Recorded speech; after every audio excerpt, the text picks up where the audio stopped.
အလုံးသောသူတော်ကောင်းပေါင်းတို့လည်းမိမိတို့ရဲ့မမေ့မလျော့မပေါ့ဆသောတတိတရားမလျှော့သောဇွဲလုံးလကိုလက်ကင်ထားပြီးတော့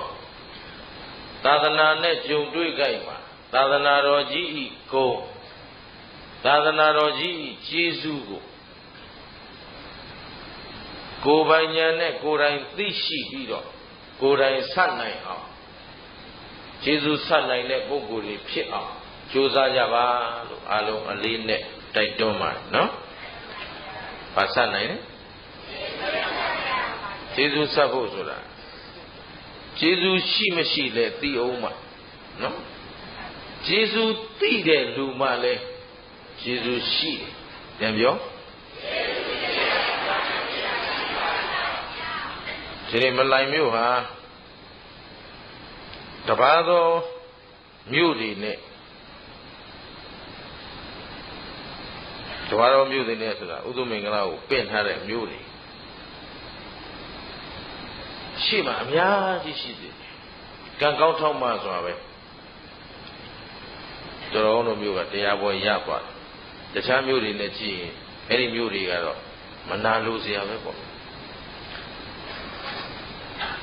အကြောင်းကလည်းတိုက်ဆိုင်လာတဲ့အခြေအနေကလည်းပေးလာလို့ကြည့်လိုက်ရင်အာစီယပူဇော်ပွဲဒီလိုပြောပြရင်လည်းနောက်ဆိုအာစီယပူဇော်ပွဲဆိုလာပင့်ကြအောင်မှလည်းဆိုရသေးတယ်နော်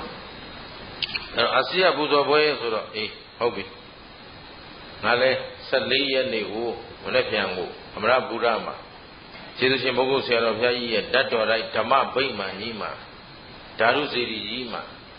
ဆရာတော်ကြီးကိုပူဇော်တဲ့တရားပွဲတစ်ပွဲဟောเสียရှိတယ်အဲ့တော့ငါရန်ကုန်ကနေပြန်လာရင်အဲ့တော့တရက်ထဲလာမဲ့အတူတူဒီမှာတရက်ဝင်ဟောသွားမယ်စီစဉ်လိုက်တာအဲ့တော့အဲ့ဒါနဲ့ကြုံလို့ဆုံလို့ရသွားတာသူတို့ကြားပေါက်ရသွားတာသူတို့ရှေ့မှာမျိုး80ကျော်ကြံသေးတယ်မပေးနိုင်ဘူးနော်အဲ့တော့ခုပြောချင်တာသူတော်ကောင်းတို့ဦးဇင်းတို့အပေါ်မှာဘုရားတရားသံဃာယရဏမြတ်ကြီး3ပါးရဲ့ကျေးဇူးရှိမရှိဘယ်လိုရှိလို့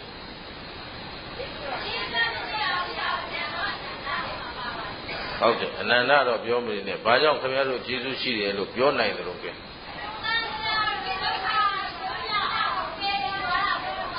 ဟုတ်ပြီအဲ့လိုရဲရဲရင်းရင်းအတန်နေကြားချင်တာနော်မဖြေရတာလို့မပြောရတာလို့မလုံးနဲ့ဘာလို့ခေါ်တဲ့တကယ်ကောင်းပါလေအဲ့တော့တန်တရားဝတ်ဆိုတာတော့ထားလိုက်တော့နော်ခင်ဗျားတို့ကျုပ်တို့တကယ်ဖရာသာသနာကဘာပေးထားသလဲမေးခုနဒီဘက်ကအတန်ထွက်လာအကောင်းဆိုအကြောင်းအကျိုးအမှားအမှန်ကိုလမ်းညွှန်ပေးထားဒီအမှုဟာကောင်းသောအမှုဒီအမှုဟာမကောင်းတဲ့အမှုလို့ဘုရားသာသနာမပွင့်ထွန်းလာရင်သိမလားသိဘုရားသာသနာသာမရှိရင်မသိတခြားသောနိုင်ငံတွေတခြားသောလူမျိုးတွေဗုဒ္ဓဘာသာမဟုတ်တာတွေလိုက်ကြည့်လိုက်အကောင်းဆုံးတိကျလမ်းညွှန်မှုမပါဘူးဘုရားသာသနာကလွှဲရင်မပါနိုင်ရှင်းလားအကြောင်းမှန်အကျိုးမှန်ကိုဖော်ထုတ်နိုင်စွမ်းလဲမရှိဘူးဒီတော့အကောင်းဆုံးအကြောင်းကျိုးမှမသိရင်အမှားမှန်ကိုသိအောင်မလားမသိတော့ဘူးအဲ့တော့တဏှာနာနည်းရင်တဏှာဥပရိယအမှန်မဟုတ်ဆိုနာနည်းရင်တိကျခိုင်မာတဲ့လမ်းညွှန်မှုမရှိဘူးတို့ဗုဒ္ဓတရားတော်မှာကြတော့အတိအကျရှိတယ်လူကဒီအလုပ်ကိုလုပ်ရင်ကုသိုလ်ဖြစ်တယ်လို့ခွေးကဟောဒီအလုပ်ကိုလုပ်ရင်လည်းကုသိုလ်ဖြစ်တယ်ဒါကုသိုလ်လုပ်လူလုပ်ခွေးလုပ်ကုသိုလ်ပဲရှင်းလားလူကကုသိုလ်လုပ်ရင်လည်းကောင်းမှုလုပ်ရင်ဘယ်လိုအကျိုးပေးမလဲကောင်းတယ်ကဲလူကကောင်းမှုလုပ်လို့ကောင်းကျိုးပေးသလိုခွေးကကောင်းမှုလုပ်ရင်ရောအေးခွေးမို့လို့လူမို့လို့ဘက်မလိုက်ဘူး तू ကဝန်ကြီးမို့လို့ तू ကတော့ကြုံမို့လို့ဘက်မလိုက်ဘူး तू ကသထေးမို့လို့ तू ကဆင်းရဲသားမို့လို့ဘက်မလိုက်ဘူးအဲ့ဒါဓမ္မရှင်းလားသဘောပေါက်သလားအဲ့တော့ငါတို့မှဒီတရားတော်ဘုရားရဲ့ကျေးဇူးရှိမရှိဆိုတာဒီလိုသိနေရမှာဩဘုရားဆိုတဲ့သစ္စာလေးပါးမြတ်တရားကိုဟောပြောညွှန်ကြားပြသမဲ့ဆရာပေါ်ခဲ့လို့ငါတို့မှအကောင်းဆိုးလဲသိရတယ် အကြောင်းကျိုးလဲသိရတယ်အမှားအမှန်လဲသိရတယ်ကျေးဇူးများလာပါလားလို့ကိုယ်တိုင်သိမှအဲ့ဒါကျေးဇူးသိတယ်လို့ခေါ်ရှင်းလားအဲ့လိုမသိတော့အဲ့လိုမသိခဲ့ကြတော့ဘုရားကျေးဇူးကိုခင်ဗျားတို့မမြင်တရားကျေးဇူးကိုလည်းမမြင်ခဲ့ဘူးဒီဗုဒ္ဓဘာသာအုပ်ရောရောကြောက်ရောရောသာသနာဖြစ်နေတာအဲ့ဒါပေါ့နေမကောင်းလို့ကဲစဉ်းစားသမ်းပါဒီထဲမှာကျောင်းဆရာဆရာမကြီးတွေလည်းပါတယ်ကျောင်းသားဟောင်းကြီးတွေလည်းပါတော့ဟောလေသင်္ချာတွက်ကြည့်အောင်ငါတို့ကိုယ်ဝေရယရနာမြတ်သုံးပါဘုရားရဲ့တရားရဲ့သံဃာရဲ့ဗုဒ္ဓံတရဏံဂစ္ဆာမိဟောမရွတ်ကြဘူးလားဗုဒ္ဓံသစ္စာလေးပါးမြတ်တရားကိုဟောဖို့ညွှန်ကြားဆုံးမတော်မူတတ်သောမြတ်စွာဘုရားရှင်ကိုယ်တော်မြတ်ကြီးအားတရဏံကိုယ်ွယ်ရာစိကရာဟူ၍ဂစ္ဆာမိကိုယ်ွယ်ပါ၏စိကပါ၏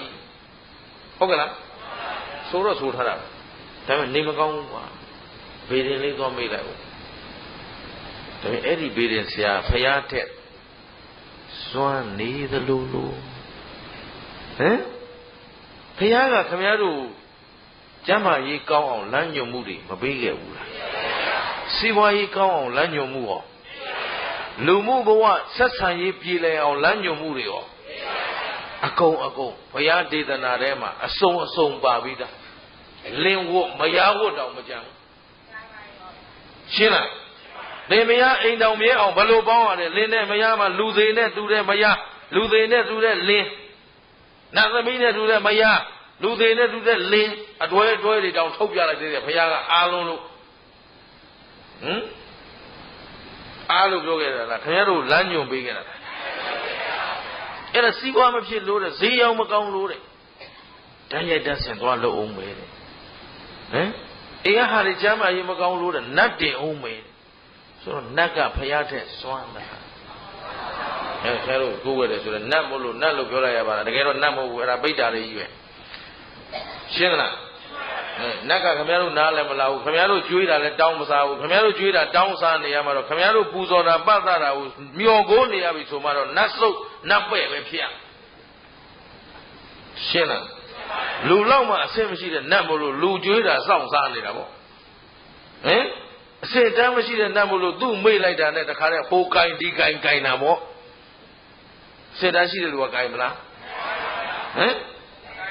ကိုခဲတို့အာစီရဘုံဆိုပွဲမို့လို့ပြောအောင်ကျတို့ကဆရာကောင်းသမားကောင်းနေတယ်အများကြီးသင်ရလို့ဒီနေ့ဒီချိန်ကြီးဥဒ္ဓမင်္ဂလာတို့ကလည်းဘိုးရောက်သွားတယ်ဆိုဆရာမကြီးတွေလိုက်ပူဇော်တော့ကြော်တော့ဆရာမကြီးတွေပေါ်မှာအမြဲတမ်းကာရဝါထားတယ်ကိုရဟန်းဖြစ်နေပေမဲ့ဆရာမအပေါ်မှာအမြဲတမ်းယုံကြည်လေးစားအားထားလျက်ပဲအခုရဟန်းဖြစ်တဲ့ကျေးဇူးဆက်နိုင်တယ်ဘာသွားလဲဆရာမတပည့်ပါတန်ထုံးဥပါ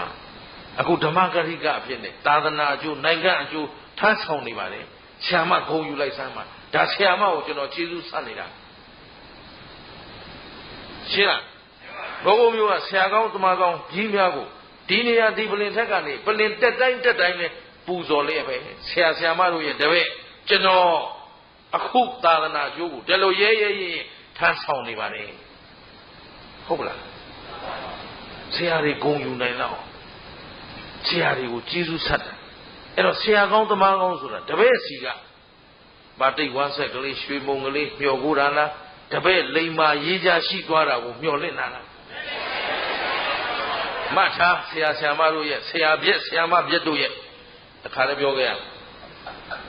ရှင်းသလားကိုယ်လက်ဆောင်ပေးတဲ့ဟာကအမှတ်1ကလေးတွေပါစိတ်တက်ပြက်ကုန်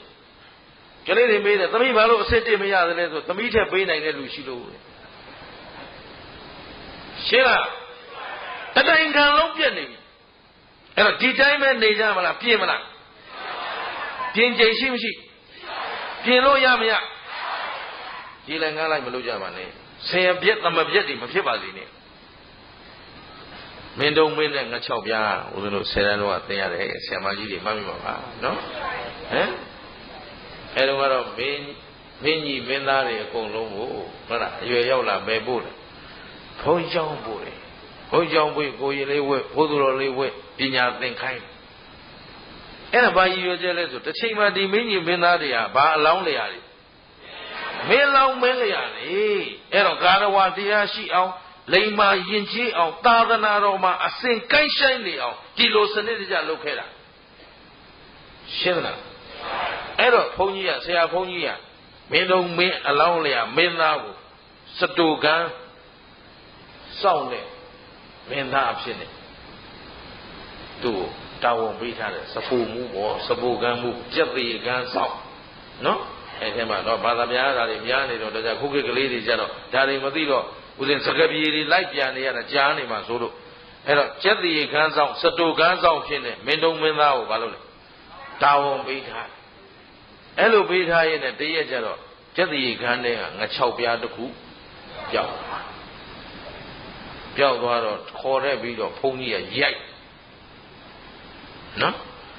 ဘုန်းကြီးကရိုက်လိုက်တော့ဟိုကလည်းမင်းဆွေမင်းမျိုးဆိုတော့မင်းဆွေမင်းမျိုးမှအမတန်ရိုင်းတော့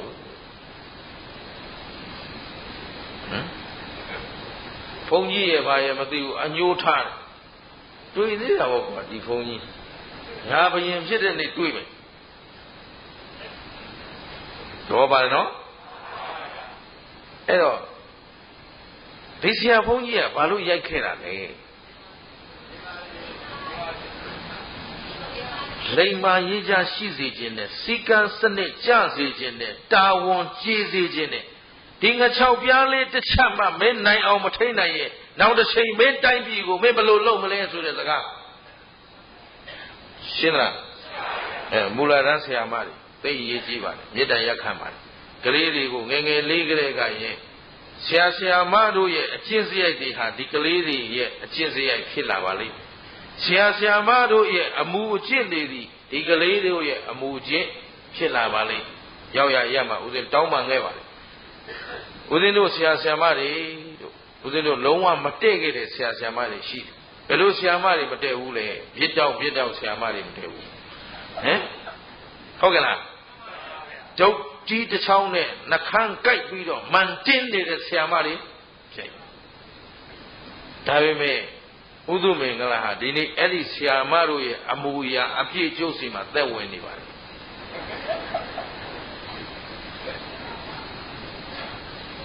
ဆိုတဲ့တရားကိုရိုးလေးပဲဟောမယ်ဘာတို့တွေညာတို့တွေမသိဘူးနော်အာစီယပူဇော်ပွဲဆိုအာစီယပူဇော်ပွဲပိသအောင်ဟောသွားမယ်နော်ရှင်းလားအခုလက်ဥချီပြီးကြောနေရတယ်ကိုမတည့်တဲ့ဆရာမတွေမတည့်ပေမဲ့သူ့အကျင့်စရိုက်တွေသူ့စည်းကမ်းရှိပုံတွေရင်ထဲမှာကိန်းလာတယ်အတူယူထားတယ်ရှင်းလား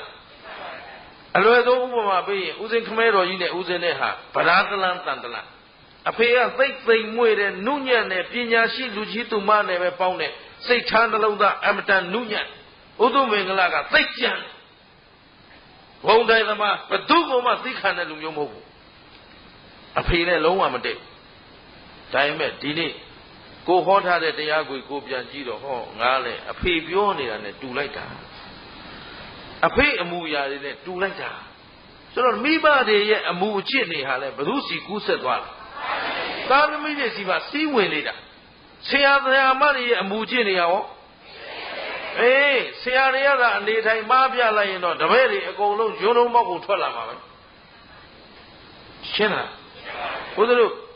ဘုံမြို့ကြီးမှာကျောင်းတက်ခဲ့စဉ်တုန်းကကျောင်းတက်ခေါင်းလောင်းထိုးပြီးရင်မြို့ထဲမှာကျောင်းသားအရွယ်တယောက်မှမရှိပါဘူးကျောင်းစိမ်းအင်ဂျီဗျူအကုန်ကျောင်းထဲမှာရှိတယ်ကျောင်းပြေးရမှာဆရာမကကျောင်းပိတ်ပေးမှပြေးရမှာကိုထားလို့ကျောင်းပိတ်တဲ့ရက်ကိုမလိုချင်အောင်ကျောင်းမှာပျော်ခဲ့ဘုံမြို့ကျောင်းသူကျောင်းသားတိုင်းမေးကြည့်လိုက်ရှင်းတယ်နော်ဆရာမတွေကဘုဟုတုတ္တရတာအဆုံးအလင်းနဲ့တခါလဲဆုံးမလာကြတာဆရာမကမုံကျွေးပြီးသင်ခဲ့တယ်ဗျာပါတိတ်ပေးเสียမလို့ရှင်းလားကျူရှင်တက်เสียမလို့ငါတပည့်တွေဒီလူအားနေတယ်လာခဲ့ကြအချိန်ဖို့ဒီနေ့ထိဆရာမကြီးတွေရှိပါသေးတယ်ဦးဇင်းတို့ဆရာမကြီးတွေတော်ညွန့်ဝင်းတို့အင်္ဂလိပ်ဆရာမကြီးတွေအစရှိသည်ဖြစ်ပေါ်တယ်ဒေါက်ခင်စိန်တို့ကျောင်းမှာခုချိန်ထိဆရာမကြီးတွေရှိတော့တင်ကြတော့ဆရာမအသက်ကြီးပြီမတင်နဲ့တော့တရားအထုတ်ပြောလည်းမရတင်လို့စေတနာနဲ့တင်ဘာနဲ့တင်လမ်းညွန်ကောင်းတွေစီကံကောင်းတွေချပေးခဲ့တဲ့အတွက်ဒီနေ့ဆရာမတပည့်ဒီလိုဖြစ်နေပါပြီဆိုတာကိုဆရာမတွေကိုကျေးဇူးဆက်ခွင့်ရခဲ့တယ်ရှင်းသလား သဘောကောပေါက်သလားအဲ့ဒါအဲ့တော့မြို့ထဲမှာကြည့်လိုက်ရင်ကျောင်းတက်ချိန်ဆိုကျောင်းသားမရှိဘူးတကယ်လို့ကျောင်းသားအရွယ်တယောက်တွေ့ခဲ့ရင်လည်းမြို့မှာကကျောင်းသားအရွယ်ဆိုကျောင်းမှာပဲရှိနေရမယ်ကျောင်းသားအရွယ်ပြင်မှာမရှိအောင်အဲ့တော့ကျောင်းမှာမရှိရင်ခေါ်မေးပြီမင်းဘယ်သူသားလဲဘယ်ရက်ကွက်ကလဲကျောင်းမနေဘူးလားဘယ်ကျောင်းတက်တာလဲတွေးတဲ့မိဘကခေါ်အပ်တွေးတဲ့မိဘကရိုက်ပလိုက်အဲ့ဒါလို့ရိုက်လိုက်လို့ဘသူကမှဘယ်မိဘကမှစိတ်မဆိုးဘူးရှင်းလားသိကြည်လို့စရာကောင်းအခုမိုးကုတ်ပြန်သွားကျောင်းဖွင့်ရကြီးကျောင်းစိမ့်နေအင်ဂျီဗျူတွေလမ်းပေါ်မှာပြေးအရက်ဆိုင်တွေကောဘီယာဆိုင်တွေကောလက်ဖေးဆိုင်တွေရောမင်းတို့ကျောင်းမဖွင့်ကြဘူးလားဖွင့်တယ်ဆရာနဲ့အတူတူထိုင်တောင်းနေကြဆရာလက်ဖေးဆိုင်လားလက်ဖေးတောင်းအေးဟုတ်တယ်ကွာသွားပါပြီဘိုးဘုံမျိုးလည်းဂုံယူစရာမရှိတော့ပါဘူးအဲ့တော့မလိုင်မျိုးမိုးကုတ်မျိုးဟာတွေလျှောက်ပြောနေတာကျိုးတို့မိုးကုတ်ကြွားခြင်းလို့လားကြွားခြင်းလို့ပြောနေတယ်ထင်သလားဘာတော့ပြောငါတို့မလိုင်လဲဒီလိုရအောင်တီထောင်မယ်ဒီလိုဝိုင်းပြီးစောင့်ရှောက်ကြမယ်ဆရာတွေရဲ့အကြောင်းနဲ့ထင်းရတာတမျိုးအပြင်လိုက်ချိန်မလွယ်ဘူးဆရာဆရာမများကလည်းအကြောင်းမှာစီကတ်ရှိရ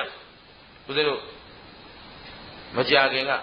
မူလာတန်းကျောင်းအုပ်ဆရာကြီးဦးကြီးညိုဆိုတာရှိမဟုတ်ဘူးမူလာတန်းအမှတ်1ကျောင်းတိတ်စီကံကောင်းအဲ့တော့တပည့်တွေကိုရိုက်တဲ့နေရာမှာဒီဂရီနဲ့ရိုက်တယ်အပြစ်လိုက်15ဒီဂရီ30ဒီဂရီ45ဒီဂရီချိန်လုံးကိုနော်90ဒီဂရီရဆရာလာတော့ဦးစင်းဒီတော့ဝမ်းသာလိုက်တာအရှင်ဘုရားဘယ်သူသားမလားဟုတ်တယ်ဘယ်သူသားဂုံယူလိုက်တယ်ဦးသက်ထွန်းတော်တန်းသားမိုးကုံမျိုးကအောင်နိုင်ရမှနေတယ်နော်ဒီလိုရှင်ဘုရားဘယ်သူသားမလားဟုတ်တယ်ပြီးတော့ဝမ်းသာလိုက်တာဗျာဆရာကိုလည်းဦးစင်းကပြန်ပူဇော်ပါဦးမယ်ဆရာရဲ့90ဒီဂရီချိန်လုံးတစ်ချက်ကြောင့်ဒီလေဥတုဘင်္ဂလရေလို့သာသနာပြုပုဂ္ဂိုလ်ဖြစ်နေတာပါဆရာမျက်ရည်ကျဦးစင်းဘယ်လိုပြောရတာတပည့်တော်ချိန်လုံးမိဘူးသလားမိဘူးတယ်ဘာလို့မိလဲကျောင်းကို15မိနစ်နောက်ကျပြီးရောက်သွားလို့ရှင်းလား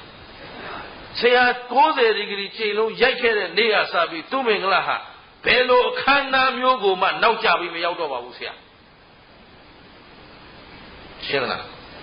မြန်မာစံတော်ချိန်က7နာရီစီဝေးစမယ်ဆိုဘယ်ချိန်စ9နာရီဆိုတာမလိုင်တော်လို့ရှင်းလားဒီဥမာနိုင်ငံခြားပတ်စပို့လို့ဘာလို့သွားလုပ်တယ်ရုံးဌာနတွေသွားပြီးလုပ်လိုက်10နာရီသွားတယ်မရောက်သေးဘူး17နာရီထိုးရင်လာမယ်17နာရီသွားတော့တပည့်တော်ထွက်သွားတယ်နော်17နာရီထမင်းစားပြီးတော့2ချက်ထိုးတော့ပြန်သွားပါပြီစီကံဘာလဲအဲ့ဒါဝိုင်းပြီးတော့ပြိုးထောင်မှဟုတ်ပြီနော်ဒီစီကံရှိတဲ့နေရာနဲ့မရှိတဲ့နေရာဘယ်နဲ့အများပြောပါရဲပြောပါခင်ဗျာဘယ်သူမှမှတ်ဖို့လည်းမသိဘူးစီကံရှိတဲ့နေရာနဲ့မရှိတဲ့နေရာဘယ်နေရာများလဲအကျင့်ကောင်းတဲ့လူနဲ့အကျင့်ပြတ်နေတဲ့လူဘယ်နေရာများလဲဆက်ပြက်ဆက်တာပြက်ကြပြက်နေမှန်းသိလားပြက်နေမှန်းသိလားသိသေးရင်မဆိုးသေးဘူးပြက်တဲ့တိုင်းနိုင်ငံကရအောင်ပြင်မှာပြင်လို့ရမရပြင်လို့ရပါဦးမလားဟမ်ရပါဦးမလားအကုန်ပြက်နေတာနော်ကျုပ်ကစားမကောင်းဘူးဟမ်ရပါမလားရော့သွားပြီနောက်တစ်ခါရပါမလားမေးဒီရောက်မှကြံတော့မှာပေါ့ရပါမလားသိတယ်ဗမာကိုရွှေဗမာမရွှေဗမာတွေကျုပ်ကသိတယ်အပေါ်ကအော်ရင်အောက်ကအော်တာပဲအပေါ်ကဟုတ်သလားဆိုအောက်ကဟုတ်တာပဲကိုယ်စိတ်ကလေးနဲ့ကိုယ်ဖြေစားမှပြင်လို့ရပါအောင်မလားရဲရင်အဲ့ဒီယုံကြည်ချက်ရှိမှကျုပ်တရားဆက်ဟောလို့ရမှာမရနိုင်တော့ဘူးဆိုကဲသာဓုခေါ်ပြမယ်ရှင်းသလားပြင်လို့ရပါအောင်မလားပြင်ကြမှာလားသူများလိုက်ပြင်နေရမှာလားကိုပြင်ရမှာလားအများကြီးတာဝန်မပေးပါဘူးကိုစီကိုဟာကိုသာပြင်ပေးပါလက်ပြန်တရားဝဲစောင့်ကြည့်မယ်ဟမ်အင်တာနက်ကနေ www.malain.damayong.com အထက်ကတစ်ရှင်းလားစောင့်ကြည့်နေမယ် နေ့ဖြတ်တရားပွဲဓမ္မစရိကဝင်လာရင်ဒီလူတွေဘယ်လိုနေသလဲဘုရားကြောကျိုးဘယ်လိုကြောကြသလဲရှင်းတယ်နော်အဲ့တော့တပည့်ခေါင်းဆိုတာဆရာအဆုံးအမကိုလိုက်နာကျင့်သုံးတတ်ကြမှာဘာဖြစ်မလဲတပည့်ကောင်းအဲ့တော့ဆရာလည်းကောင်းရမယ်တပည့်လည်းကောင်းဆရာကောင်းတပည့်ကောင်းခစ်ကလေးများပြန်သွားကြရင်မကောင်းဘူးလားဆရာဇိုးတပည့်မိဇိုးဖဇိုးတပည့်သားသမီးတစ်ယောက်လောက်များလောကမှာအထက်တန်းရောက်သွားရင်ပျက်စီးတာပဲရှင်းလားနောက်ထပ်သားဇိုးသမီးဇိုးတွေမမွေးကြပါနဲ့တော့ဟင်ဆရာဇိုးတပည့်တွေမမွေးကြပါနဲ့တော့မေတ္တာရက်ခံပါလေဟင်ရှင်းသလားဆရာဆရာမများသမာအာဇီဝလှုပ်လို့ဒီစီးပွားရေးအစင်မပြေစားရမယ်တောင်းရမယ်ဖြစ်ရင်နောက်ကိုသူ့မင်္ဂလာစီအကြောင်းချပါလက်မစားရင်ပံ့ပိုးပေးမယ်ပညာရေးဖောင်ဒေးရှင်းစပြီးဖွဲ့စည်းထားပါပညာရေးဖောင်ဒေးရှင်းကျန်းမာရေးဖောင်ဒေးရှင်းဖွဲ့ထားပြီးနောက်မှအားလုံးကိုပြင်နိုင်အောင်ဦးဇင်းတို့ဒါတွေကိုလုပ်ပေးဖို့လောလောဆယ်တော့ယုံကန်ကိုယ့်အကူစောင့်နေရတဲ့သိန်း100ကျော်လောက်ကြားလိုက်ပြီနော်အဲ့တော့ပြုပြင်စရာတွေကိုပြုပြင်ရမှန်မှန်သိရသားနဲ့ဒီတိုင်းထိုင်ကြည့်နေရင်ဒီလူတွေဟာသူတော်ကောင်းတွေဖြစ်မလားသူယုံမာတွေဖြစ်မလားအလုံးမထားစကားတစ်ခွန်းလက်ဆောင်ပေးခဲ့သူတော်ကောင်းဆိုတာဘာခေါ်တယ်လဲဆိုရင်သူတော်ကောင်းတရားကိုကျင့်ကြံကြိုးစားပွားများအားထုတ်နေသူကိုဘာခေါ်လဲသူတော်ကောင်းအဲ့ဒီသူတော်ကောင်းတရားကျင့်ကြံကြိုးစားပွားများအားထုတ်သူတို့ကိုညီမျှစွာကျင့်ကြံခြင်းအားပေးခြင်းကူညီခြင်းစောင့်ရှောက်ခြင်းထောက်ပံ့ခြင်းပြုသူများဟာသူတော်ကောင်းထက်ကောင်းသူများဖြစ်ပါလေအလုံးမမိပြီနော်အေးဒါဖြင့်သူယုံမှာဆိုတာသူတော်ကောင်းတရားကိုမကျင့်ကြံမအားထုတ်တဲ့ပုဂ္ဂိုလ်သူယုံမှာတရားကိုလက်ကင်ထားတဲ့လူကိုပါလေ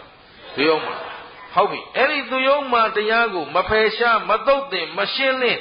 မကန့်ကွက်မပယ်မြစ်ဖဲနဲ့သူယုံမှာတရားကိုလက်ခံထားသူတွေအားလုံးဟာလေသူယုံမှာထက်ယုံမှာသူတွေဖြစ်ပါတယ်ဆိုတာမမေ့ပါနဲ့ငါတို့ကဘယ်အဆင့်ရှိတဲ့လူတွေလဲအိမ်ပြန်ရောက်ကိုယ့်အကိုမေးရှင်းလားသဘောကောပေါက်သလားအဲ့တော့အားလုံးမေတ္တာရခတ်တယ်ဆရာကောင်းများနဲ့တပည့်ကောင်းများပြန်လည်ပြီးတော့မွေးထုတ်ကြပါစို့ပြန်လည်ပေါ်ဆောင်ရပါစို့ရှင်းသလားအဲ့ဒါလေးကိုဦးဇင်းကဒီနေ့အာစရိယပူဇော်ပွဲမှာသူတော်ကောင်းတို့ကလည်းသူတော်ကောင်းတို့အာစရိယတွေပူဇော်သလိုကျုပ်ကလည်းကျုပ်အာစရိယတွေပူဇော်ရင်းနဲ့ပေါ့လေနော်ဦးဇင်းရဲ့ငယ်ဆရာများကနေစပြီးဒီနေ့လောကီလောကုတ်နှဖျာသောကျေးဇူးများခဲ့သောဆရာသမားများအားလုံးကိုကျေးဇူးဆက်တဲ့အနေနဲ့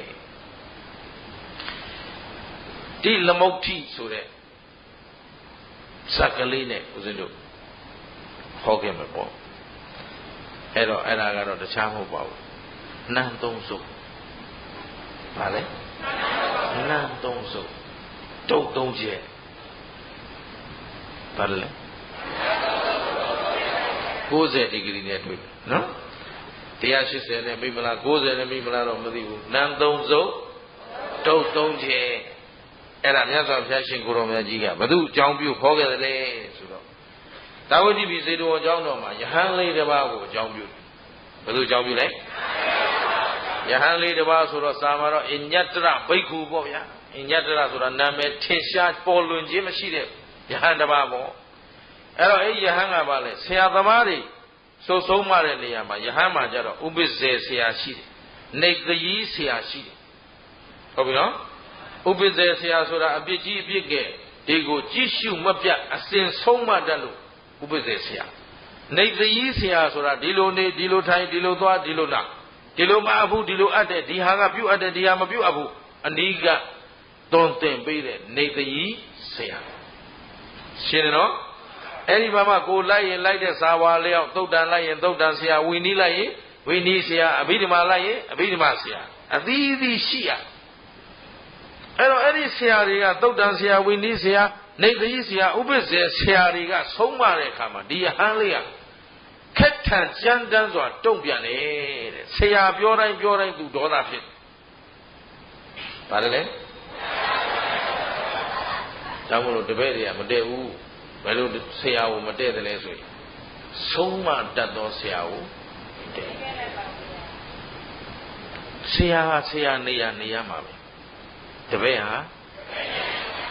အဲ့ဒါဆရာနဲ့တပည့်တသားတည်းသွားရင်တော့ပြက်မှာပဲရှင်းလားဆရာကိုဂါရဝတရားဆိုတာရှိရ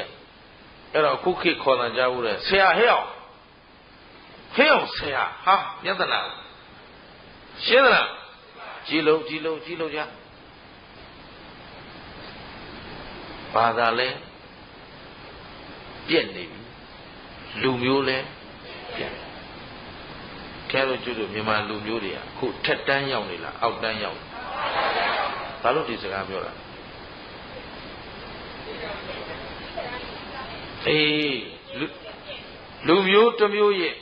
အဆင့်တန်းကိုဘာနဲ့တိုင်းကိုကျင့်တရားဟုတ်ကလား discipline ပေါ့လေဒါပေမဲ့ဗါလဲကိုကျင့်တရားဒါဆိုပြည့်စုံသွားပြီဟုတ်လား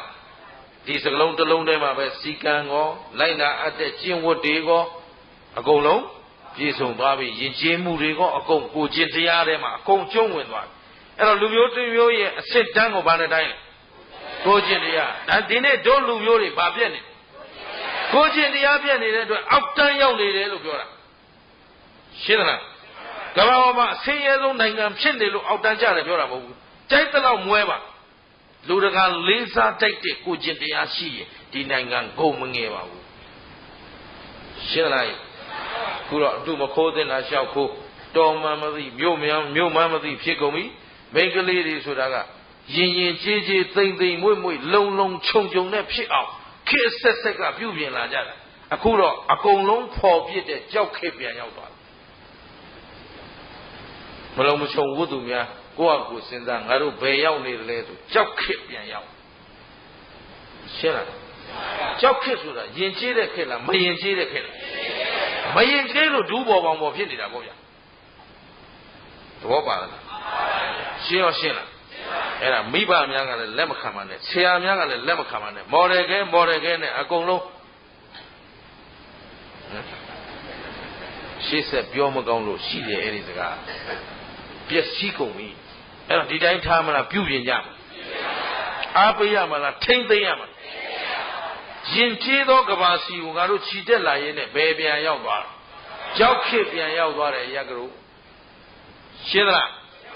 နတ်ကိုးကွယ်မှုဒါကြောက်ခေကပါပဲဘိုးတော်ကဲတင်ရှင်မျှော်မှုကြောက်ခေကလူသားတွေရဲ့ကိုးကွယ်မှုအဆင့်ပဲရှိပါလေဘေးရင်ဆရာနတ်ကတော်အာကိုမှု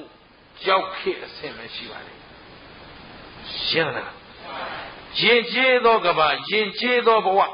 အရှင်းတမ်းမြင့်တဲ့အဆုံးအမဗုဒ္ဓပေါ်ထွန်းလာတာနှစ်ပေါင်း2552နှစ်ရှိပါပြီအဲ့ဒီအချိန်မှာတို့ကကြောက်ခဲ့မှကြံခဲ့တယ်ဆိုရင်တို့ထက်ညံ့တဲ့လူတော့ရှိတော့အဲ့တော့ဒီနေ့သာသနာတော်ကြီးကဘယ်နိုင်ငံမှာကိန်းနေတာကိန်းနေတယ်ဘယ်လိုကိန်းနေတယ်လဲဆိုတော့စာအုပ်ဖြစ်နေကိန်းကြောက်စာဖြစ်နေကိန်း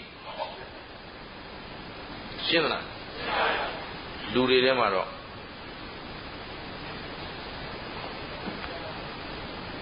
သဘောပါလားခင်ဗျားတို့ဖျားဖူးဘူးလားဖျားကြတော့ဘူးလားရင်းပြောရင်သာဓုခေါ်မလို့ပဲဖျားတော့ရွှေတကုံလားကျက်ကြီးရိုးလားရမ်းမပြောနဲ့ရမ်းမပြောဒါတော့ရမ်းပြောတာနော်ဖျားဖူးဘူးလားဒီစကားကိုသိချာနားထောင်ဖျားကြတော့တယ်ဆိုတာအရဟံသမ္မာသမ္ဗုဒ္ဓရွတ်နေုံနဲ့ဖျားကြတော့တာမဟုတ်သေးဘူးအရဟံဘာလဲမေးလိုက်အိုးနှင်းခွက်နေသွားတော့ရှင်းလားအဲ့ဒါကိုယ်စကားမဟုတ်ဘူးကိုယ်ဘာသာမဟုတ်ဘူးကိုယ်တိုင်းမြန်မာလို့ဘုသူမင်္ဂလာကြောပုံလေးပြောပြနော်သူမင်္ဂလာလောဘသိကြီးနေတယ်လောဘသိကြီးနေတဲ့အချိန်မှာလောဘကြောင့်ပူလောင်နေတယ်ကိုယ့်အကိုသိလာဥပမာဆိုကြပါစို့ယဟန်ဝတ်ဆတစ်ကြိမ်ဖြစ်ဘူးတယ်ဟိုတော်လေးကတစ်ကြိမ်ပြောဘူးတယ်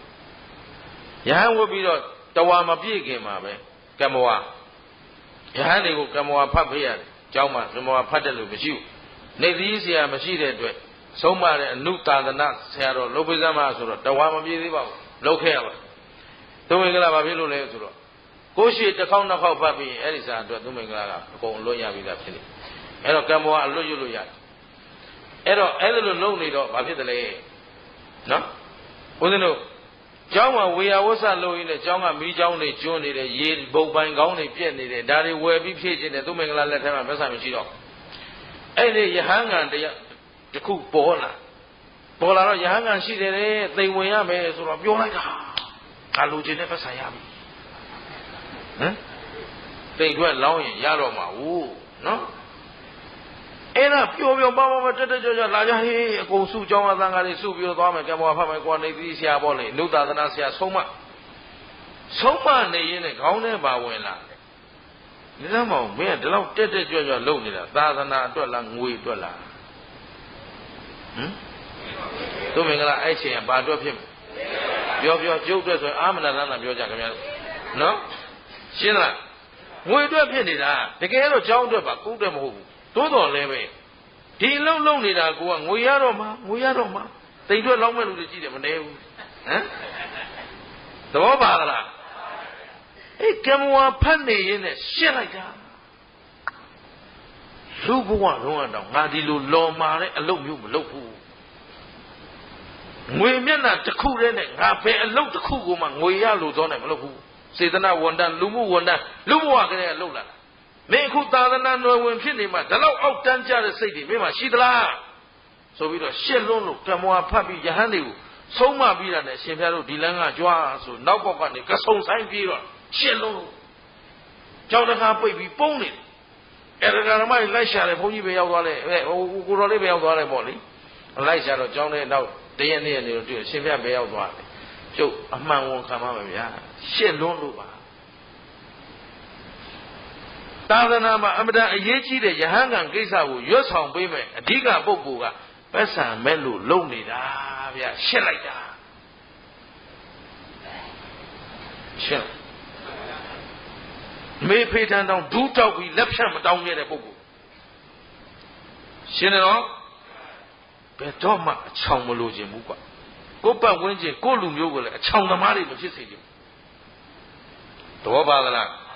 စောစောစုပေးလိုက်တယ်အာလုံးနိဗ္ဗာန်မဲ့ဖို့နိဗ္ဗာန်ချမ်းသာရရှိနိုင်ကြပါစေကုန်သတည်းဆိုခင်ဗျားတို့ဗာပြောတော့ဘေးတဲ့ဆုနဲ့ပြေးပြရစီအညွန့်ကအဲ့ဒီမှာစတုံးသူများပေးတာပဲလိုချင်တာဟုတ်ရှင်းလားကုန်းပြောလိုက်မယ်ဦးစင်းပြောမကြည့်အားလုံးမလိုက်မျိုးသူမျိုးသားတရားနာပိဋကများအားလုံးစိတ်ချမ်းသာခြင်းကိုယ်ကြီးကျမ်းမာခြင်းနဲ့ပြည့်စုံကြပါစေလို့ဆိုရင်ဘယ်လိုလုပ်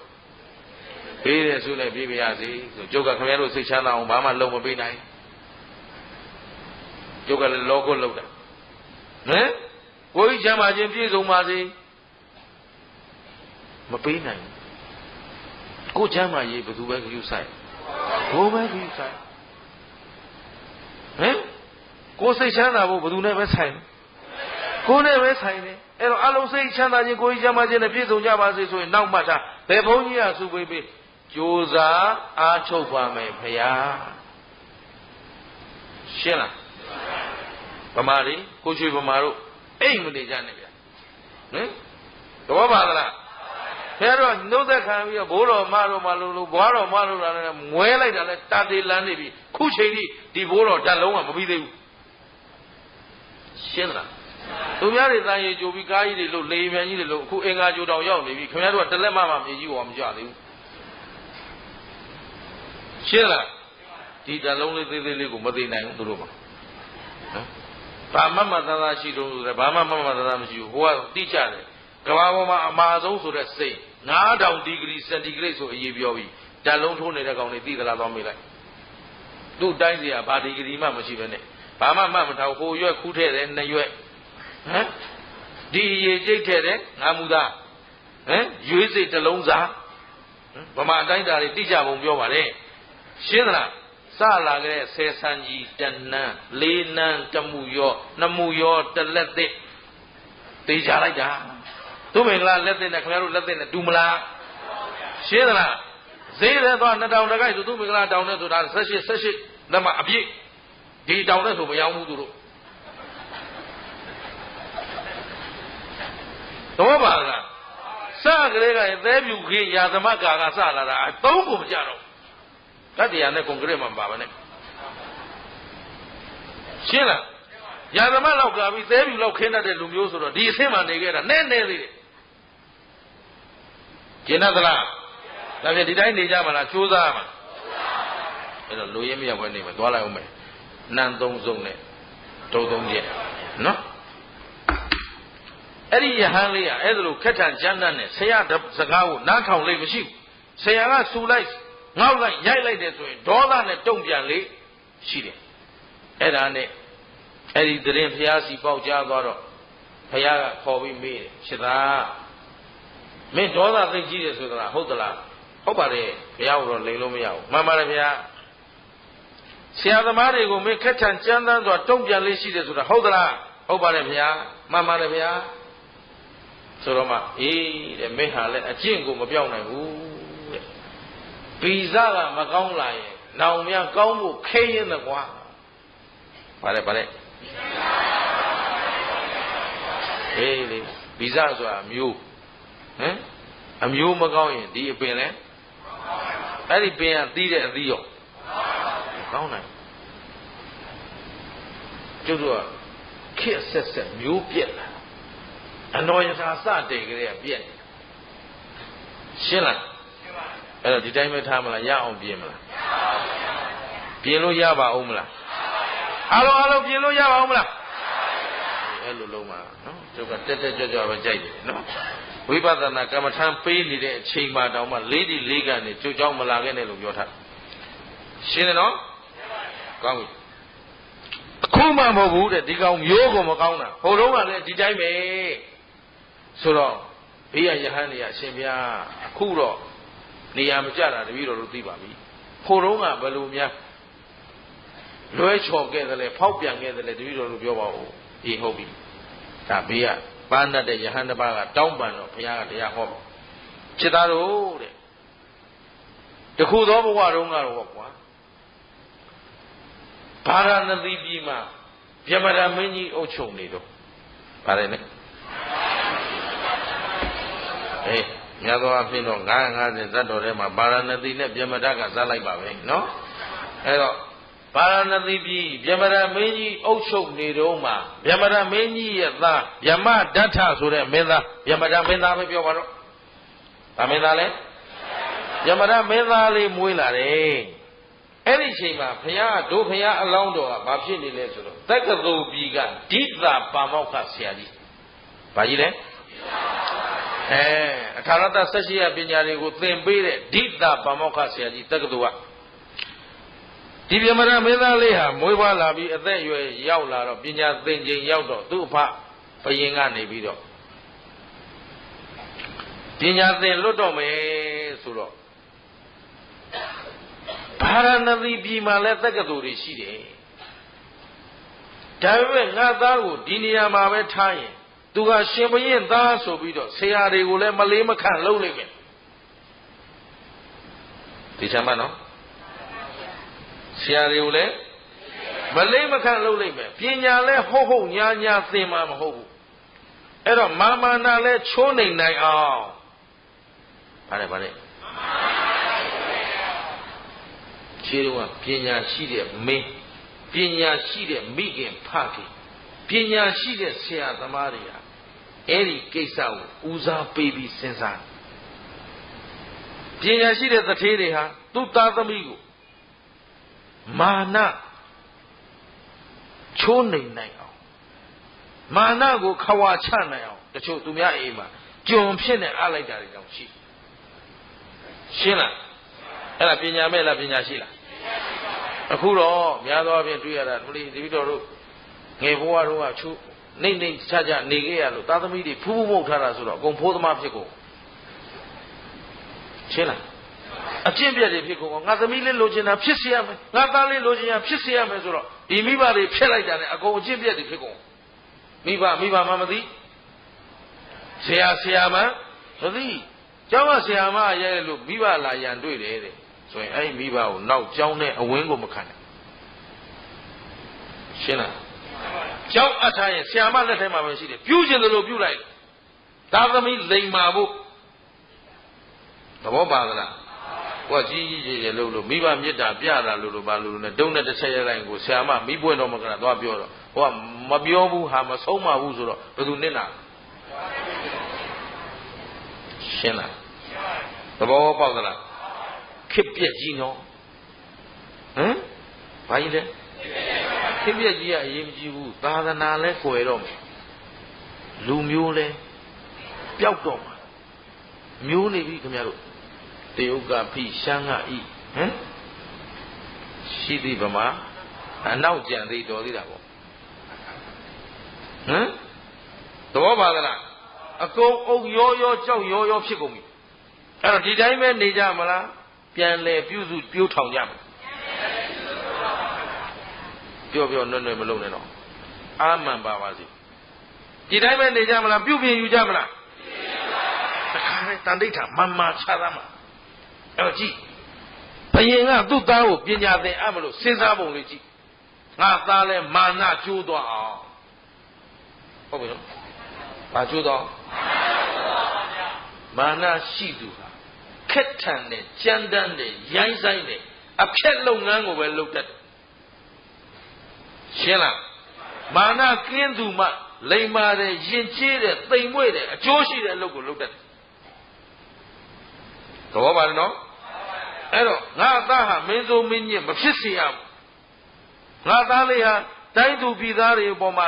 လိမ္မာပန်းနဲ့စွာအုပ်ချုပ်နိုင်တဲ့ပညာရှိနုညံ့သိမ်မွေ့တဲ့မင်းမဲ့ဖြစ်ရမယ်တဲ့ဗျမတကဒီလိုစဉ်းစားတယ်အဲ့တော့ဗျမတလည်းရွှေစိတ်ပြီးဖို့စဉ်းစားထားတယ်ဒီလိုမင်းမျိုးလည်းမရှိတော့ဘူးလောကသဘောပါသလားအေးအဲ့တော့သူတို့ရှိတော့မရှိတော့ဘူးပေါ့ကောသလမင်းတို့ဗျမရမင်းတို့ရွှေစိတ်ချင်းမင်းမွဲတွေနောက်လောက်အောင်နော်ဆိုတော့အကျင့်ကောင်းတွေကိုချီးမြှောက်ဖို့အရေးကြီးလားမကြီးဘူးလူငယ်တွေအပေါ်မှာလမ်းညွှန်မှုပေးကြပါဒါအကျင့်ကောင်းဒါအကျင့်ဆိုးဒီလိုမလုပ်အပ်ဘူးဒီလိုလုပ်အပ်တယ်ရှင်းသလားခုလူကြီးတွေဦးဇင်းတို့လာတိုင်တာရှိပါတယ်ဦးဇင်းခုခေတ်ကလေးတွေများဗျာရိုင်းဆိုင်လိုက်ကြတာပြောဖို့မပြောချင်ဘူးတခုံးပဲပြန်မွေးလိုက်တယ်အဲ့ဒီကလေးတွေဘယ်သူမွေးထားတာဟမ်သာသမီမကောင်းရင်ခမရတို့အသုံးမကျလို့ဖြစ်နေတာရှင်းလားလူငယ်တွေဆိုတာဘယ်သူပုံသွင်းရတာမိဘလူကြီးရပုံသွင်းရတာလက်ဦးဆရာအမိတိုက်ဆောင်သားပုပ္ပါစရိယမိနဲ့ပါမိဘမှဖျားပါမှမသိတော့ရှင်းလားဘုရားကတော့ဘူးသလားလို့မေးတာအဲ့ဒါမဟာမြတ်မုနိသွားကတော့ဘူးတာဘုရားကတော့တာမဟုတ်ဘူးရွှေတကုံသွားကတော့ဘူးတာဘုရားကတော့တာမဟုတ်ဘူးဘုရားရဲ့ဂုဏ်ကျေးဇူးဩကိုလောဘဖြစ်နေတယ်ခုနကသိမ်ဝင်တော့ကလောဘဖြစ်သလိုဩလောဘဖြစ်တာပူလောင်နေအမတန်မှအောက်တန်းကျတဲ့စိတ်ဓာတ်တွေဖြစ်လာပါလားဒါကြောင့်ဘုရားကလောဘကင်းအောင်ဟောတော်မူတာပဲလောဘကင်းတော်မူသောဘုရားရှင်ကိုရောမြတ်ကြီးအားရှိခိုးပါ၏လောဘကင်းအောင်ဆုံးမတော်မူသောဘုရားရှင်ကိုရောမြတ်ကြီးအားရှိခိုးပါ၏အဲ့ဒါမှဘုရားကြောဘူးလားသိအရေးကြီးတယ်နော်ဒီလိုကြောဘူးအောင်ကြိုးစားရှင်းသလားသာရုခေါ်တယ်ဦးစင်းကအဲ့ဒါလိုမှဗုဒ္ဓသရဏကိစ္စမိအရဟံ84,000စိတ်ထားတဲ့အလကား84,000တို့ကဘုရားကြောနေတာဘုရားပူဇော်နေတာမှမဟုတ်ဘူး84,000ပြည့်အောင်လုပ်နေတာဟမ်84,000ပြည့်ရင်သူကဘာဖြစ်တော့မှလို့ညာဖြစ်တော့မှလို့နဲ့ဟိုသာသနာပြည့်တည်းရဲ့စကားနားထောင်ပြီးတော့တန်တရမန္တရတဂါထာရွတ်လို့ဘာဖြစ်ဘာဖြစ်ဘူးလာရွတ်လက်သူ့မင်္ဂလာကိုကျဲတယ်လို့လာရွတ်လက်ရှင်းလားအကြမ်းမြင်ဆရာတွေသွားမေးဦးတယ်သူ့မင်္ဂလာတို့ငယ်ငယ်တုန်းကကလေးဝိပဿနာတတ်ထားတယ်အဲ့တော့ကြည်သားများကျုပ်ကိုကြည်သားဆိုဒီဘက်ကနေဖြစ်ဖြစ်ထိုင်ရှုတယ်ဘာကြည့်မရဘူးမင်းကြည့်မရဘူးလကရမလားလောဘရှိတဲ့လူပဲကြည့်လို့ရမယ်ဒေါသရှိတဲ့လူပဲကြည့်ရမယ်ဝိပဿနာရှုနေလူမင်းကြည့်တာကြိုက်တယ်လို့ကြည့်သဘောပါလားရှင်းရရှင်းရလားကိုယ်မှာအကောင်းဆုံးတရားတွေရှိရတဲ့ဟိုဘာမဟုတ်တာတွေအားကိုးပြီးတော့လူမျိုးလဲပြက်ခဲ့ပြီအညွန့်တုံးနေတဲ့လူမျိုးဖြစ်တယ်ကြည့်လိုက်ထီဆိုင်တွေမှာလူတွေကိုတိုးလို့ထီတွေရောက်မလောက်ဘူးအဲ့ဒါသင်္ကေတပဲကွာဒီနိုင်ငံတိုးတက်တယ်ဆိုးရုပ်တယ်ဆိုတာထီရောက်ရတယ်မရောက်ရတာကြည့်လိုက်တာသိတယ်ထီဆိုင်တွေရောက်မလောက်အောင်ဖြစ်နေရင်အဲ့ဒီတိုင်းပြီးစီးပွားပြက်နေပြီရှင်းလား ကိုအားကိုကိုတဲ့လူမရှိတော့ဘူးထိုင်းမျောနေတဲ့လူရှိတယ်လာမင်းကြီးကလည်းရွှေလင်ပန်းပေးမလားလို့ထမင်းစီစမ်းနဲ့ရွှေလင်ပန်းကိုယ့်အကိုစိုက်ယူမှရမှာလာမင်းကြီးကတော့မပေးဘူးသဘောပါသလားအဲ့တော့ကလေးချော့ကလေးကမဟုတ်တာအစချော့ကိုလာမင်းကြီးရဲ့ထမင်းစီစမ်းနဲ့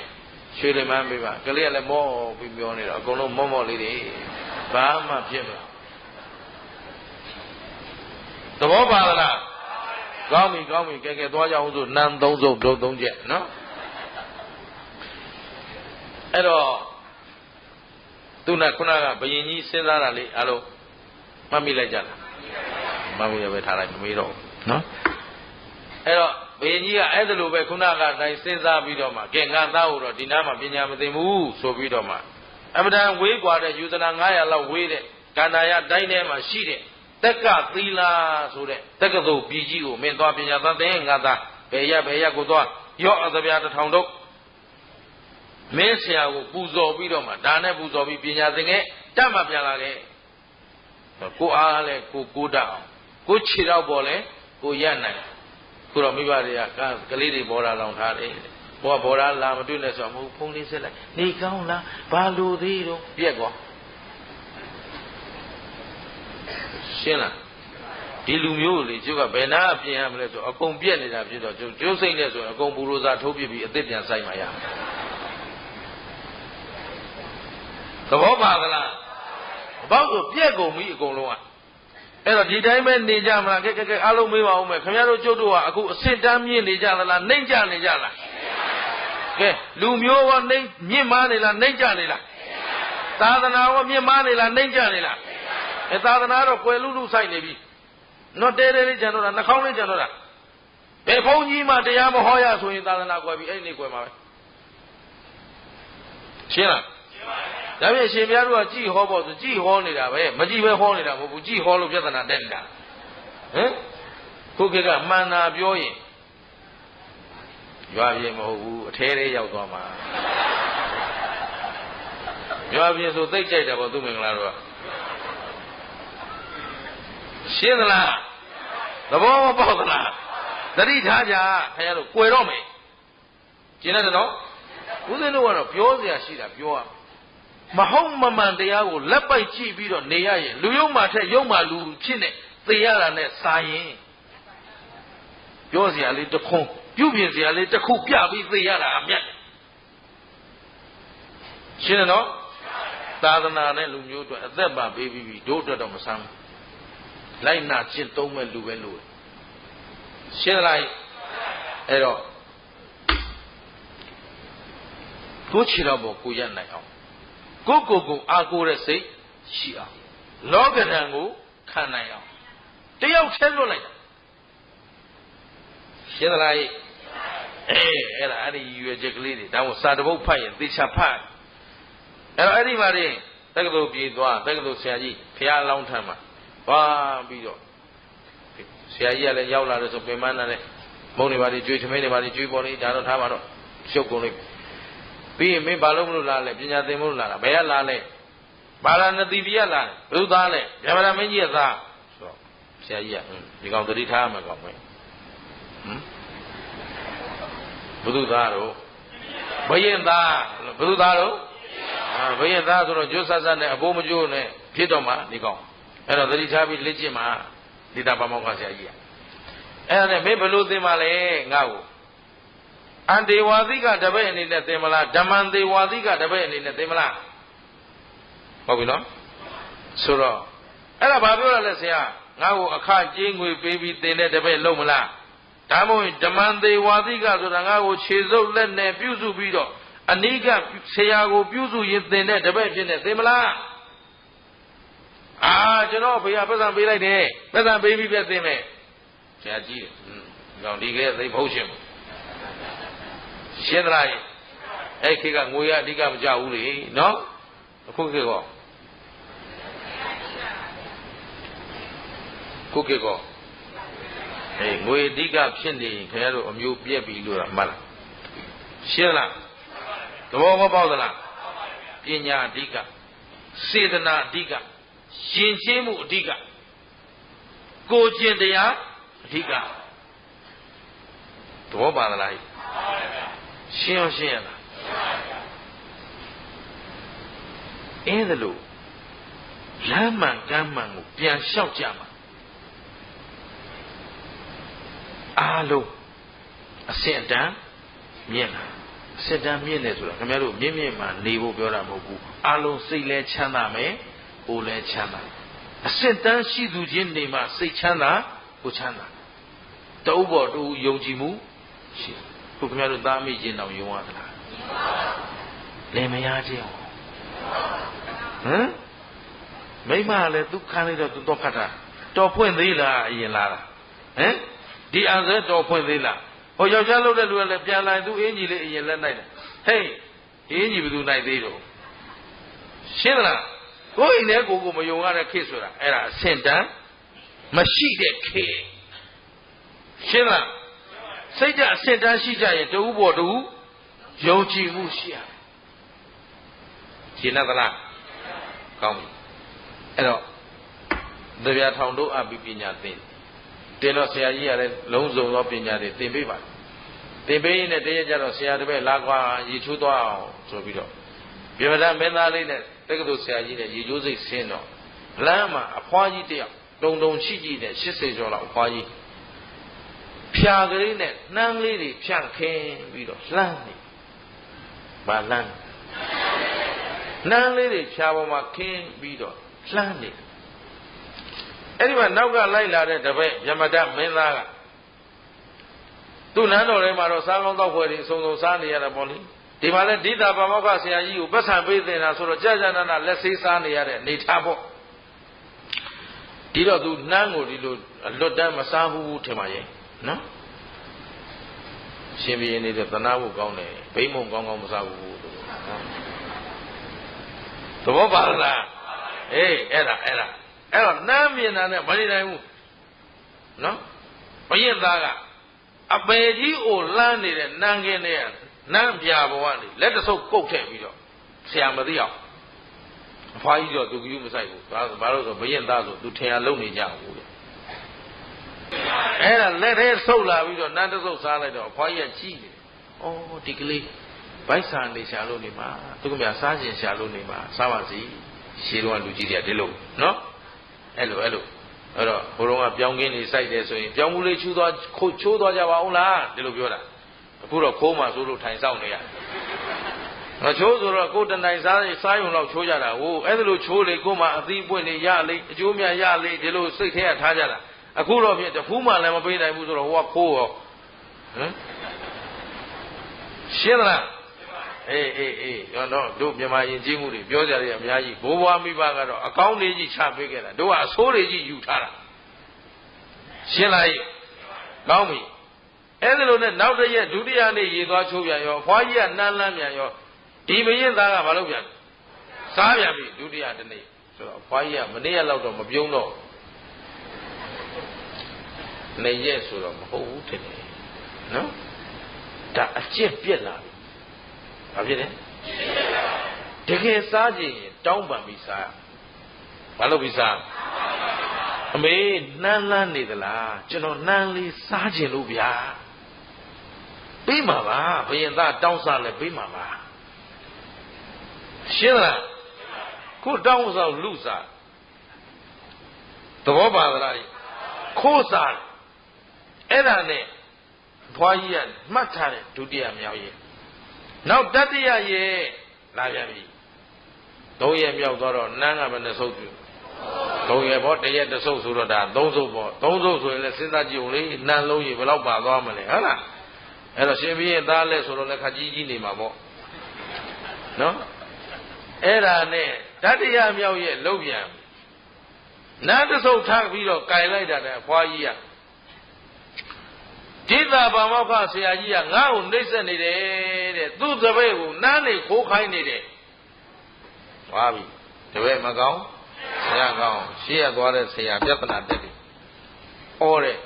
ဒိတာပါမောက္ခဆရာကြီးကသူ့တပည့်ကိုငါနန်းနေခိုးခိုင်းနေတယ်ဆရာပြက်ဖေလန့်ဩတော့ဘုရားကောင်းကနောက်ပြန်လဲလာနန်းလန်းနေတဲ့အဖွားကြီးကိုမင်းကြီးခုနဘာပြောလိုက်လဲ တင်းဟာတက္ကသိုလ်ပြည်ကဆရာကြီးမဟုတ်ဘူးလားဒိဋ္ဌဘာမောက္ခမဟုတ်ဘူးလားဟုတ်တယ်ဒါပေမဲ့တင်းတဲ့ဘက်ကိုဘာလို့ခိုးတဲ့ပညာတွေသင်ပေးနေတာလဲ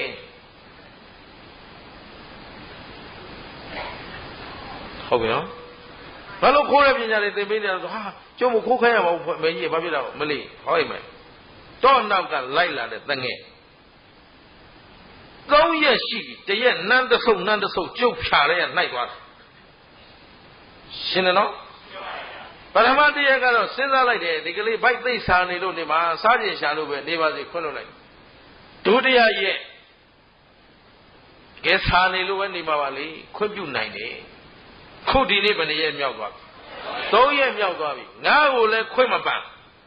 ပိုင်ရှင်ရှိနေပါရဲ့နဲ့ခွင့်ပန်သလားမပန်ခြင်းသည်ဒါဘာဖြစ်တာလဲခိုးတာအကျင့်ပြစ်တာဘာဖြစ်တာ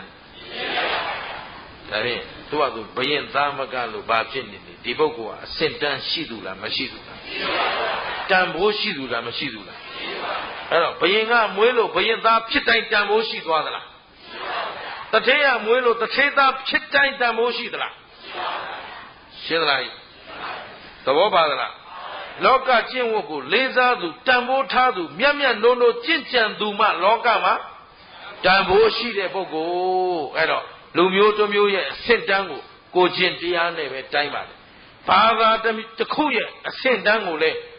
ကိုကျင့်တရားနဲ့ပဲတိုင်းပါတယ်ဒီနေ့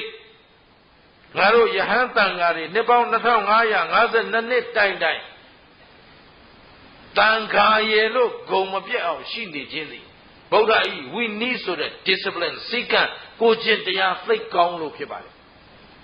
ရှင်းသလား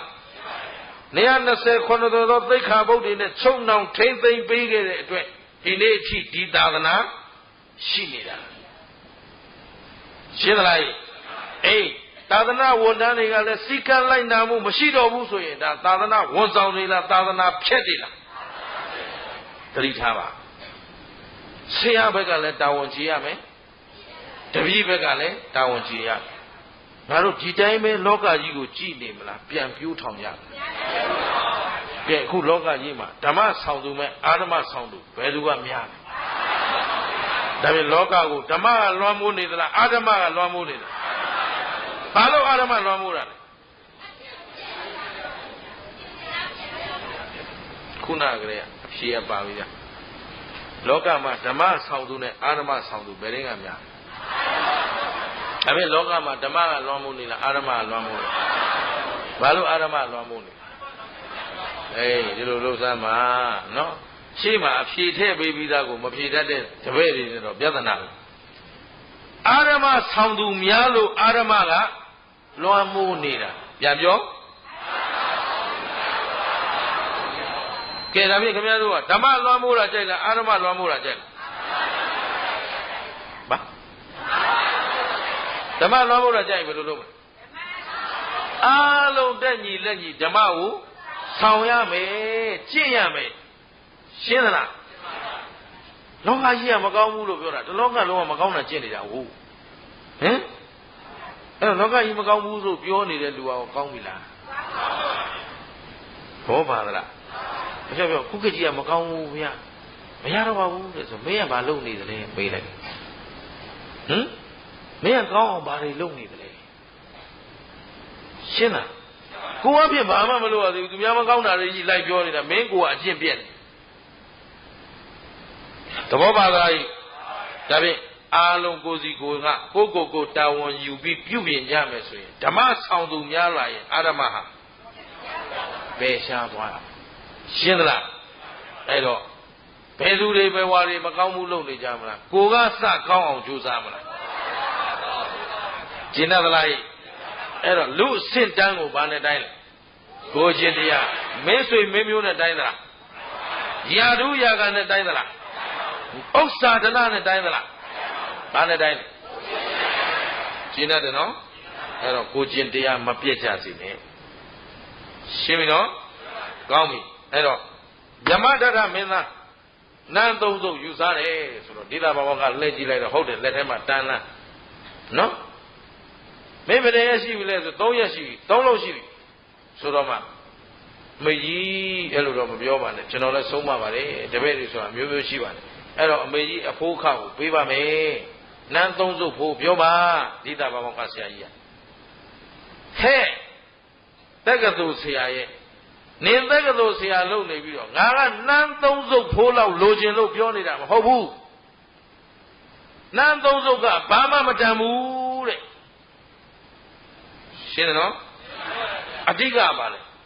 ကိုချင်းတရားနင်နဲ့နင့်တပည့်တွေကိုချင်းတရားကောင်းစေခြင်းလို့ပြောတာအဲ့တော့နင်တပည့်နင်ဆုံးမဘွားကြီးကပြောလိုက်တော့ဒီတာဘာမောခဆရာကြီးကအမေခြေနဲ့ရပါစေမယ်ဆိုပြီးတော့တပည့်လာခဲ့ဆိုပြီးတော့ကြောပြင်ကိုဝတ်ချမ်းများလေးနဲ့မေကြီးကျယ်မဟုတ်ပါဘူးနော်သူ့မင်္ဂလာတို့90ဒီဂရီမဲ့ခဲ့တာချိန်လုံးရက်ဥချိန်နဲ့မိလာတာအဲ့တော့ဟိုကပါလေဝချမ်းများလေးနိစ္စရာဝချမ်းများလေးယူရပြီးတော့ကဲလာသန်းဆိုပြီးတော့မင်းဟိုဘက်လက်ရေချိုးသွားမလို့ဆိုကြောပြင်ကအလွတ်ပေါ့ဗျာအဝတ်မပါအဲ့ဒါနဲ့ကြောပြင်ကိုဒုတ်ပနှစ်ချက်ရဲ့3ချက်ရဲ့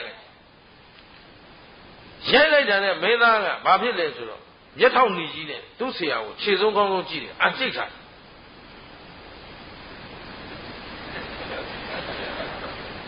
အဲ့ဒီမှာရည်ရွယ်ချက်ကောင်းကောင်းတွေနဲ့တန်တိတ်ချံကောင်းကောင်းတွေချလိုက်တယ်ငါဘယင်ဖြစ်တဲ့နေ့မင်းအသက်မယ်တတ်ချင်လို့များဘယင်ဖြစ်ကြလားမသိဘူးနော်ဟမ်သဘောပါလားတတ်ဖို့များဘယင်လောက်ကြသလားတော့မသိဘူးငါဘယင်ဖြစ်တဲ့နေ့မင်းကိုအသက်ပဲ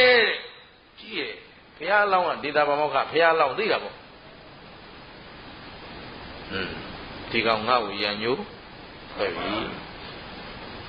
အဲ့တော့ငါလည်းတရားရှိသတိထားနေမှာပဲနော်ဒီလိုတပည့်မျိုးမွေးရရင်တော့မသက်သာဘူးနော်အဲ့တော့ဒီကဘာမောကဆရာကြီးကလည်းသတိထားပြီးနေတယ်ဘွားကြီးကလည်းသာဓုခေါ်သာဓုနောင်ကိုဒီလိုမဖြစ်ကြစေနဲ့ဘွားကြီးကပြောလိုက်ပြီးတော့နောက်ပညာတွေသိစုံတော့တိုက်ပြီးပြန်တယ်ဆိုရင်ပဲပြမရမင်းကြီးကကဲငါသားလေးလည်းအရွယ်ရောက်ပညာလည်းစုံပြီတဲ့ငါလည်းအသက်ကြီးပြီငါသားလေးကိုငါသိမဘယင်လှုပ်ပေးတာနဲ့စာရင်ငါရှိနေတော့ထိမ့်သိမ့်ငါမျက်စိရှေ့တင်မင်းကောင်းမင်းမြတ်ကလေးဖြစ်အောင်ပြိုးထောင်ပေးတာကောင်းတယ်ဆိုပြီးတော့တက္ကသိုလ်ပြည်ကပြန်လာမကြပါဘူးရှင်ဘင်းအာနာလွှဲပေးလိုက်ဗိတ်သိမ့်မြောက်ပေးလိုက်နောက်ပြမရမင်းကြီးကိုရွှေစိတ်ပေးရမယ်လို့ပြောတာအဲ့တော့ရှင်ဘီများဟာသူတို့အာနာလွှဲဖို့အမှန်တန်ခဲရင်နော်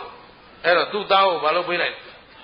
အာနာလွှဲပေးလိုက်ဒီတိုင်းပြည်အာနာကိုမင်းထိမ့်သိမ့်အုပ်ချုပ်ချစ်သားတရားမျှတတဲ့တိုင်းပြည်ဖြစ်အောင်အုပ်ချုပ်ပါသင်လာတဲ့မင်းသင်လာတဲ့ပညာတွေနဲ့ဆိုပြီးတော့ပေးလိုက်တော့ဒီပြမနာမင်းသားဘယ်တော့တော်သလဲလို့ဆိုရင်ဒီနေ့နန်းသိမ့်ပွဲဗိတ်သိမ့်ခံပြီးတာနဲ့မနေ့ပြန်သူ့လူတွေလွတ်လိုက်တယ်သွားလက်ဆောင်ပါတာတွေယူသွားတက္ကသိုလ်ပြီးသွားဒေသဘာမောကဆရာကြီးကိုဆရာတပည့်ရှင်ဘီရင်ဖြစ်ပြီးကြွားကြပါလို့ပြင်ခဲ့ကျေးဇူးအတော်သိတယ်နော်ဘာလို့မလို့ပြင်လဲကျေးဇူးဆမလို့လေဟမ်ရှင်းသလားတပည့်ကောင်းမွေးမိတာပေါ့ဗျာအဲ့တော့ဒေသဘာမောကဆရာကြီးစီအကြောင်းကြားလိုက်တော့ဟိုကဆရာကြီးစီသုံးဝန်လွာတွေရောက်လက်ဆောင်ပန်းတာတွေရောက်ပြီးတော့မင်းဖြစ်ပြီတဲ့ဩဒီကောင်းလည်းမြန်လိုက်လားနော်ဒီချိန်သွားရင်တော့သိကြတယ်ဟမ်သူကလည်းမင်းဖြစ်ခါစားဆိုတော့ယာသမန်ကတဲ့နေမှာဝိုးဗျအခုငါချိန်တာလုပ်လို့ရပြီချိန်တိုင်းခြိုက်တော့ပဲလောက်ကြလားဟမ်အဲ့တော့ဒီချိန်သွားလို့တော့မဖြစ်ဘူးကောင်းပြီအချိန်တန်ရင်လာခဲ့မယ်လို့ပြောလိုက်ဟုတ်ပြီနော်ပါတယ်လေအချိန်တန်ရင်လာခဲ့မယ်ဆိုတာပြင်လို့ရတဲ့အချိန်ပြင်မှဖြစ်မှာဟိုအဲ့တော့သွားပြီးတော့သင်မင်းကြီးမားပါတယ်သွားလို့မရဘူးရှင်းသလားအခုခင်ဗျားတို့ပြင်ကြည့်ကြပါလားမေးရအောင်မေးဘုသူမင်္ဂလာဒီတရားတွေလိုက်ဟောနေတော့ပြင်ကြည့်ရောရောက်ပလားဟမ်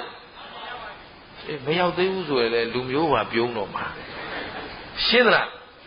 အချိန်ကြပါလားပြင်ကြည့်ရောက်ပလားပြင်ကြတော့မလားလူတွေတော့များတာဘာလို့တိုးတော့မှမသိဘူးဒီမှာတယောက်ခဲអော်နေရတာဟမ် ဟိုးပသိမ်ကနေမပြောချင်ပါဘူးဆိုပြောလိုက်ပါဦးနော်ဘလူးကျွန်းကနေဟုတ်ပါဟိုင်းကြီးကျွန်းကနေမနေ့ကဒီလိုချိန်မှာဟိုင်းကြီးကျွန်းမှာ9 နာရီထိုးမှသင်္ဘောစီးလာအဲ့တော့သင်္ဘောစီးတော့လေဒီရောက်ဖို့အချိန်ကြီးရောက်ဖို့တွက်တယ်ညတနာရီကပသိမ်ရန်ထွက်မှာငါမလိုက်ဘူးအချိန်ကောင်းရောက်ချိန်ကောင်းရောက်မှငါခဏ rest လုပ်ပြီးတရားဟောလို့ရမယ် rest မလုပ်ရင်ခြာချင်းမသွင်းရရင်ဒီလိုဘာမှလုပ်နိုင်မှာမဟုတ်ဘူးနော်အဲ့တော့သင်္ဘောနဲ့သမားနဲ့ညှိမှာပဲဆိုညှိလိုက်တော့ဘာပြည့်သင်္ဘောသမားတွေတကယ်စီကံကောင်းပါတယ်တကယ်တော့တယ်နော်အဲကွန်ခံပေးထားတယ်အဲကွန်ထဲမှာနေပါဆိုဝင်သွားတယ်အနတ်နဲ့နန်းစော်နေတာနဲ့ဘလို့မှအိမ်မြောက်ထွက်ပြေးလာနော်ဝတ်ဆောင်မှုတွေကောင်းတာဗမာပြည်စီကံကောင်းတာနော်အဲ့ဒါတကယ်ဆိုရင်လမ်းမှာပြောလာတယ်တို့တိုင်းပြည်ဘာတွေဘာပြင်ရအောင်မလဲငါပြောကြတယ်အများကြီးလို့ငါလည်းငါပွားကြီးဖြစ်နေပြီနော်အဲ့တော့ဈေးရောင်းနေတဲ့လူအစားတောက်ကုန်ရောင်းတဲ့လူဟာလာစားတောက်တဲ့ကိုယ့်ရဲ့ဖောက်တဲ့စားသုံးသူတွေအပေါ်မှာလေးစားမှုရှိရတန်ဖိုးထားအဲ့ဒါအဆက်တန်းရှိတဲ့တိုင်းပြည်တွေကျင့်ဝတ်ရှင်းလားအခုရင်ယထာကားတီထောင်ထားသူတွေဟာမိမိရင်ယထာကားပေါ်မှာစီးနှင်းတဲ့ခရီးသည်အပေါ်မှာတန်ဖိုးထားရမယ်လေးစားမြတ်လို့ရမယ်ခုတော့နေရာရပြီးတော့ဒီနေရာထိုင်မလိုက်ရင်လိုက်မလိုက်ရှင်လေဒါပဲတပြက်စီးတောင်မလဲတဲ့ကားတွေနဲ့ဟင်အနတ်သက်နန်းစော်နေတဲ့ပုံမှာပဲသွားနေရတာစင်တက်မဲ့လိုက်တဲ့တိုင်းပြည်ဆိုတာဒါကြည့်ပြီးတော့ကိုယ့်လူမျိုးကိုလေဦးဇင်းတို့ယင်ထဲမှာမကောင်းကိုဗမာလူမျိုးလို့ပြောရမှာလဲသိရှက်ရှင်းလားစားသောက်ကုန်ရောင်းရင်စားသုံးသူပေါ်မှာတန်ဖိုးထားရမယ်လေးစားခရီးသွားလုပ်ငန်းကိုလုပ်ရင်ခရီးသွားသူအပေါ်မှာလေးစားရမယ်တန်ဖိုးထားဒီခရီးသွားသူကငါတို့ရဲ့ကျေးဇူးရှင်တွေရှင်းလားဆရာကတပည့်ကိုလေးစားရမှာဖြစ်တယ်လို့တပည့်ကလည်းဆရာပေါ်လေးစား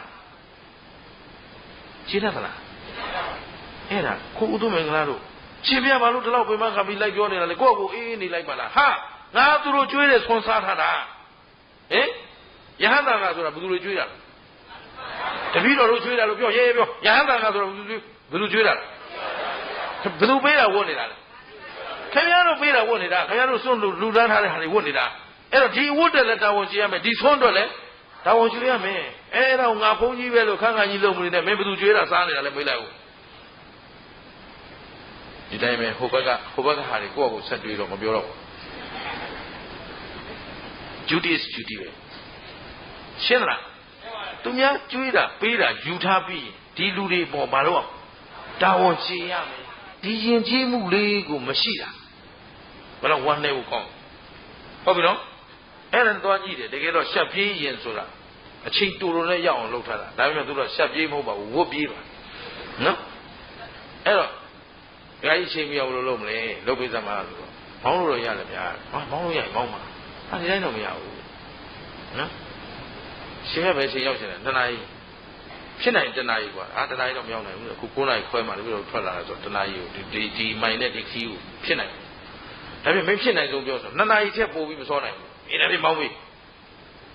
မောင်းပေးပါမယ်ဗျာတဲ့ဒါပေမဲ့စီတပိတ်ပါပေးရမယ်သူမင်္ဂလာတပိတ်ပါပေးခဲ့ရတယ်နော်လိုင်းကအတူတင်းကိုတပိတ်ပါအဲ့တော့အခုသွားတာသူများကဲစေရေးကိုယ့်အကိုမနဲ့ဖုတ်လိုက်နဲ့ပြန်လာသဘောပါလားအဲ့တော့သူမင်္ဂလာရှိတဲ့နေရာကိုလာကြိုဖို့15 ကဏ္ဍအရင်ပေးရတယ်အားလုံး65 ကဏ္ဍဒါ14 ကမပါသေးဘူးအပူဆောင်းပေးလိုက်အဲ့လိုစီရောက်ဖို့ကျုပ်ဒီလိုပြေးတာအလူခန္ဓာမဟုတ်ဘူးနော်အခြေအနေပြောပြတယ်တော့ကြဘုန်းကြီးကဒါပြပြီးဖြတ်ပိုင်းပြသွားတယ်ဖြစ်နေမှာဆိုလို့သဘောပါလားဘာမှယူမလို့လာတာမဟုတ်ဘူးခင်ဗျားတို့ပေးကြလို့လာတာရှင်းတယ်နော်ကောင်းပြီအဲ့တော့ကိုချင်းတရားမရှိဘူးဆိုရင်ကဲဒီပုဂ္ဂိုလ်မန်တက်နေတဲ့ခါကျတော့သူ့မှာစောင့်ချင်းရမယ်ကျင့်ဝတ်တွေပျက်စီးဒီချိန်ငါသွားလို့မဖြစ်သေးဘူးဒီတာဘောမကအချိန်စောင့်ဟုတ်ပြီနော်တို့ဗမာနိုင်ငံနဲ့ရှေ့ရဆရာတော်ကြီးတွေအချိန်စောင့်ခဲ့ကြတယ်လားမသိဘူးပါဘူးကိုသူမင်္ဂလာအလဲရောက်လာမှအချိန်ကြဟမ်သဘောပါလား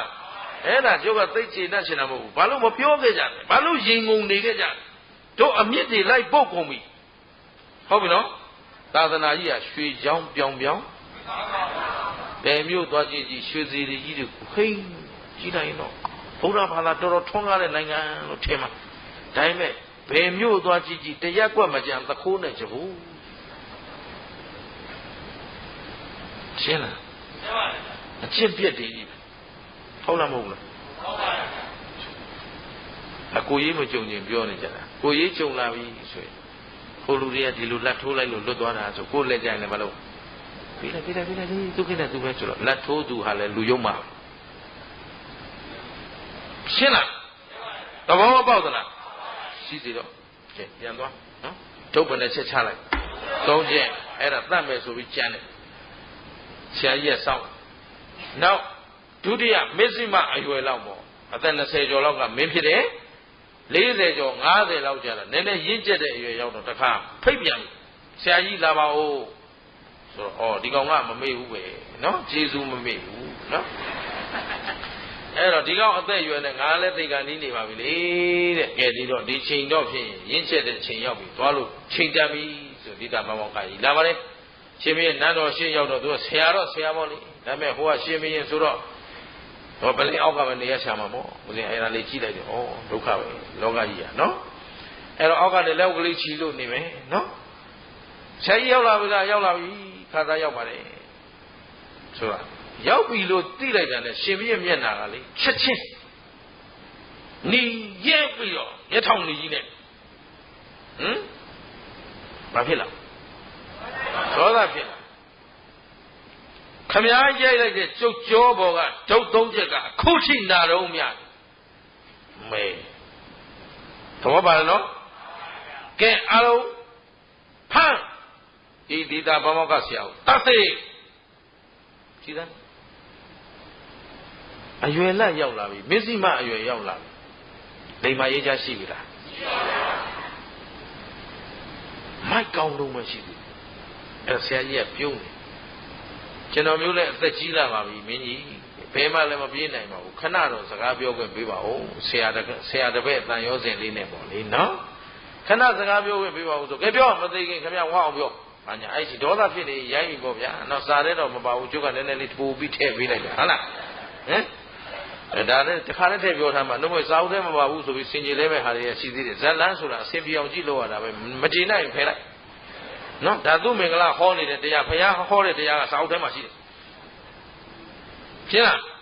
အဲ့တော့သိချင်အရင်သိချင်စာအုပ်တော်ဖတ်ကြည့်သူမင်္ဂလာနားထောင်ကောင်းအောင်ဆင်ပြေအောင်ကြည့်လို့ရတာတွေရှိတယ်အဲ့တော့ခမည်းကြီးမသိခင်ဝဝပြောရစမ်းလာမှာပေါ့အဲ့လိုလူချမ်းဆိုတာဒီလိုလေးကိုကြမ်းလိုက်မှဒါပြီးပြင်းဟုတ်လား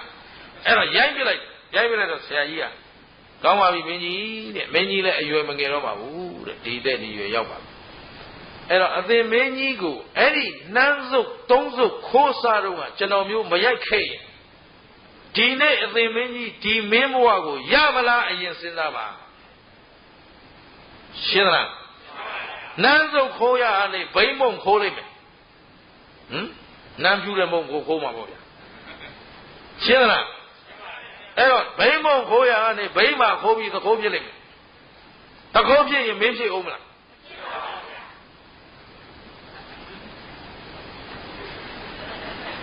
ဘယ်လိုသခိုးဖြစ်မင်းဖြစ်အောင်မလားဟောမှတ်ထားမယ်ဒါဒီစကားတော့မလိုက်ရမှတ်ထားမယ်နော်သခိုးဖြစ်ရင်မင်းဖြစ်အောင်မလားအေးအသင်မင်းကြီးတဲ့အဲ့ဒီချိန်ကလာကျွန်တော်မျိုးဒီဒုတ်သုံးချက်နဲ့မဆုံးမခဲ့ရင်အသင်မင်းကြီးကိုတိုင်းသူပြည်သားတွေကယုံကြည်မှုရှိပါမလားခိုးရတဲ့မင်းသားကမင်းဖြစ်လာတဲ့မင်းဆိုရင်ယုံပါဦးမလားလေးစားပါဦးမလားဒါပြသင်မင်းကြီးတိုင်းပြည်ကိုဒီလိုအေးအေးချမ်းချမ်းစီပင်ပြန့်ပြောအောင်အုပ်ချုပ်နိုင်ပါမလားမင်းကြီးအဲ့တော့အသင်မင်းကြီးကျွန်တော်မျိုးဘာကြောင့်ရိုက်ခဲ့တယ်ဆိုတာအရင်သိပြီးရင်အသင်မင်းကြီးတတ်လို့ကတတ်ပါရှင်းလိုက်ဘာနဲ့ရှင်ကြည့်ရ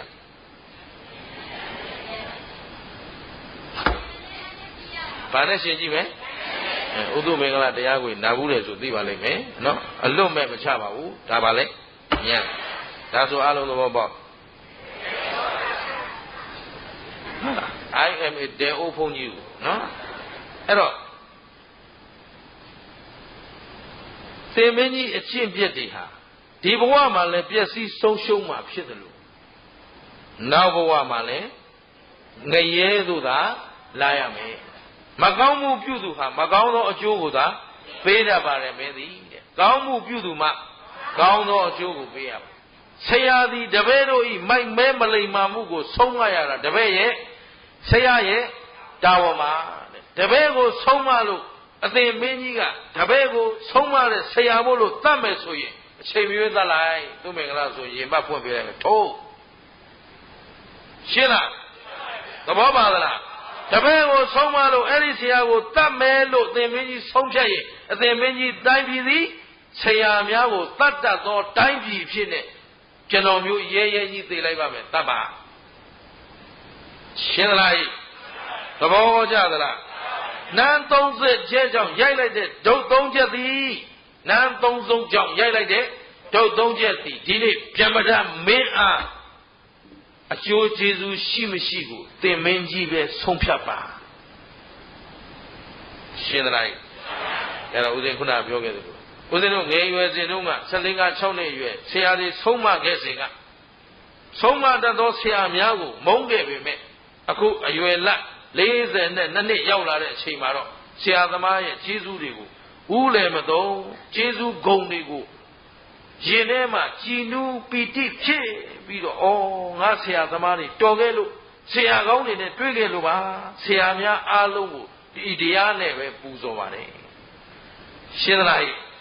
ဆရာတွေကျေးဇူးကြောင့်ဒီနေ့လိမ္မာသောယဉ်ကျေးသောသာသနာအကျိုးပြုနိုင်သောလူအများအကျိုးပြုနိုင်သောသူမင်္ဂလာအဖြစ်နဲ့ဆရာတို့ရဲ့ကျေးဇူးကိုဆက်နိုင်ပါပြီလို့ဒီပလင်ဘောကနေကျေးဇူးဆက်ပါတယ်ရှင်းသလားအဲ့တော့အာထကမလိုင်အာထကဤနှစ်90ပြည့်ရွှေရတုတပင်ပြစ္ဆမအရှိအာစရိယပူဇော်ပွဲမှာငါတို့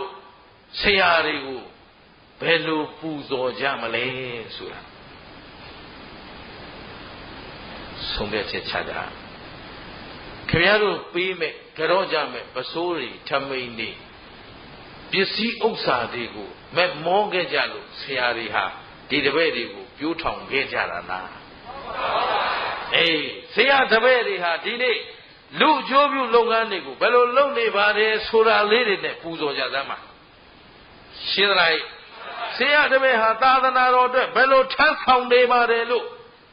ဆရာဂုဏ်ယူနိုင်အောင်ပူဇော်ကြသမ်းပါရှင်းသလားဆရာတပည့်ဟာဒီနေ့ဒီအချိန်ထိမဟုတ်မမှန်လွယ်မာသောဖောက်ပြန်သောအကျင့်ကိုမကျင့်တဲ့ပုဂ္ဂိုလ်တယောက်ပါလို့ဆရာရှေ့မှာဆရာအပေါ်ဂုဏ်ပြုရင်းနဲ့ပူဇော်ကြသမ်းပါရှင်းသလားဒီနေ့မလိုက်အာထကကြောင်းတွက်များသည်သခိုးမရှိကြဘိုးမရှိအယက်သမားမရှိရှင်းသလားသဘောမပေါက်သလားပူဇော်ကြသမ်းပါရှင်းသလားငါတို့မလိုက်မြို့သူမြို့သားများကမဟုတ်တာမလုပ်မမှန်တာမပြောမလိုက်မှာဝယ်ရင်တပိဿာဝယ်တပိဿာအပြည့်ရစီရမယ်ဆိုပြီးတော့ဂုဏ်ယူကြသမ်းပါရှင်းသလားသဘောမပေါက်သလားအဲ့တော့အာစိယပူဇော်ပွဲမှာ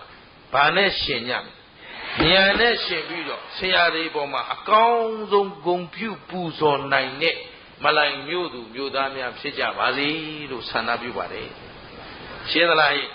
အဲ့တော့ဒုတ်3ချက်ပေးခဲ့ကြတဲ့ဆရာသမားများအားလုံးလည်းကျေနပ်နှစ်သိမ့်နိုင်ကြပါစေဟုတ်လားအဲ့တော့တပည့်ကိုသုံးရတယ်ဆိုတာနိုင်တဲ့စီရင်ပြုကြလို့သုံးရတာလိမ္မာရင်ပြေးအောင်သုံးရတယ်အဲ့တော့သုံးမကိုခံယူနိုင်ရမယ်သုံးမပေးတော်ကျေးဇူးရှင်များကိုကျေးဇူးတင်သွားနဲ့ပူဇော်နိုင်ရမယ်ရှင်းလားအဲ့တော့မျိုးတော်ကမျိုးတော်သမီးများနေ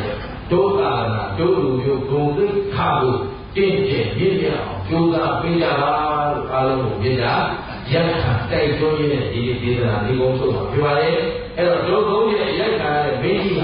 ဆရာရဲ့ရှောက်ထားတဲ့စကားကိုကြားပြီးလာတယ်ချက်ချင်းဝင်မောဆင်းပြီးတော့ဆရာကိုလေမော်တင်ကျိုးစေးသွားရှိခိုးကြော့ပြီးတော့ဦးတော်အထုကိုအဲ့ဒီကစားပြီးတော့ဆရာဒီလာလူတွေပေါ်ပေါ်နားတော်တိုင်းတွေကအမှတ်နေတဲ့ရာလူတွေပေးပြီးတော့ဆရာစကားကိုတစ်သက်လုံးပြေဝဲမကြနားထောင်ပြီးတော့မင်းတော်မင်းမြတ်ဖြစ်တဲ့တိုင်းပြည်အကျိုးပြုလူမျိုးစုကိုရွတ်ဆောင်သွားပါလေအဲ့ဒါလေးနန်းသုံးစုဒုသုံး ရှင်းလိုက်ဒုကျော်ကဒုရလေးတွေကိုအာယုံပြုပြီးတော့ဆရာကြီးကျေးဇူးကိုပူတော်ရဖို့ရှင်းလားအဲ့တော့ကိုယ်ကလည်းဆရာကောင်းနေတဲ့နောက်သားတွေကိုဒုသုံးချက်နဲ့လက်စစ်ကမ်းနဲ့အောင်ကျိုးစားကြတယ်ဘောပါလားအရာရှိသားတွေဘုလို့မရရင်တထဲသားတွေဘုလို့သုံးမရုံမဖြစ်ပါနဲ့ဆရာကောင်းများဖြစ်တဲ့သာသနာအကျိုးလူမျိုးသိက္ခာပြန်လေပြည့်တည်ပေးကြပါအားလုံးပြည့်တာရထားပါမယ်ရှင်းလိုက်ဒီရတာဒီလူဆုံးမပဲဘုရားဆုံးမရှင်းလာလို့အဆုံးမခံယူတတ်သူမှလောကမှာလူတော်တော်ဒါလေဆုံးမခံယူတတ်သူမှတမိုးရှိတဲ့သူအဆုံးမခံယူသူမှလူတော်တော်ရှင်းလိုက်အားလုံးဆုံးမပေးတာကိုပဲကိုကတော့ခံယူလိုက်ရဆုံးမကိုပြောနေနေတဲ့ပုဂ္ဂိုလ်များပြဒီရကလည်းဘောကဒါပြီးတရားကိုနားတဲ့အတိုင်းလေသိအောင်လုပ်ပါသိတဲ့အတိုင်းလေရှင်းရအသိနဲ့အရှင်းပြည့်စုံတဲ့နေ့ဒါတို့လူမျိုးနာတို့တာအထက်ကရှင်းလားသိရုံသိရပါလားရှင်းရအသိနဲ့လက်ဒီမှာသာသနာအထက်က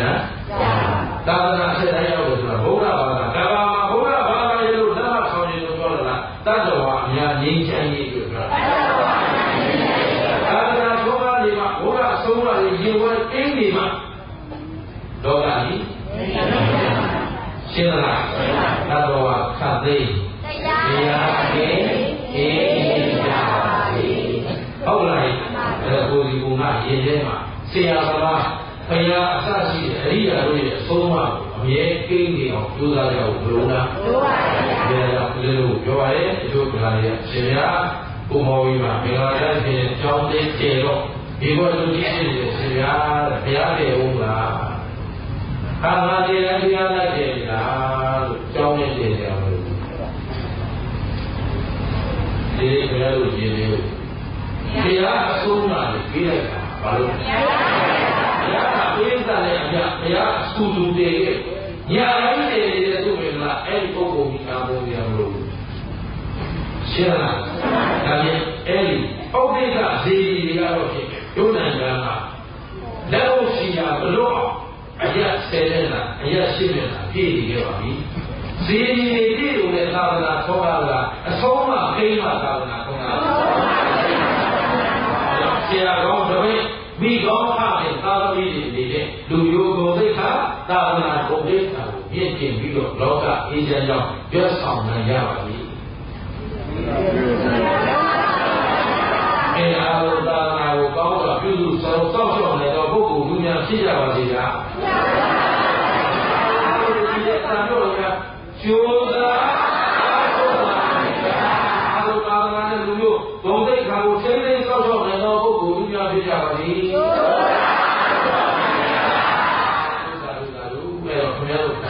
ကိုယ်ပိုင်ရလား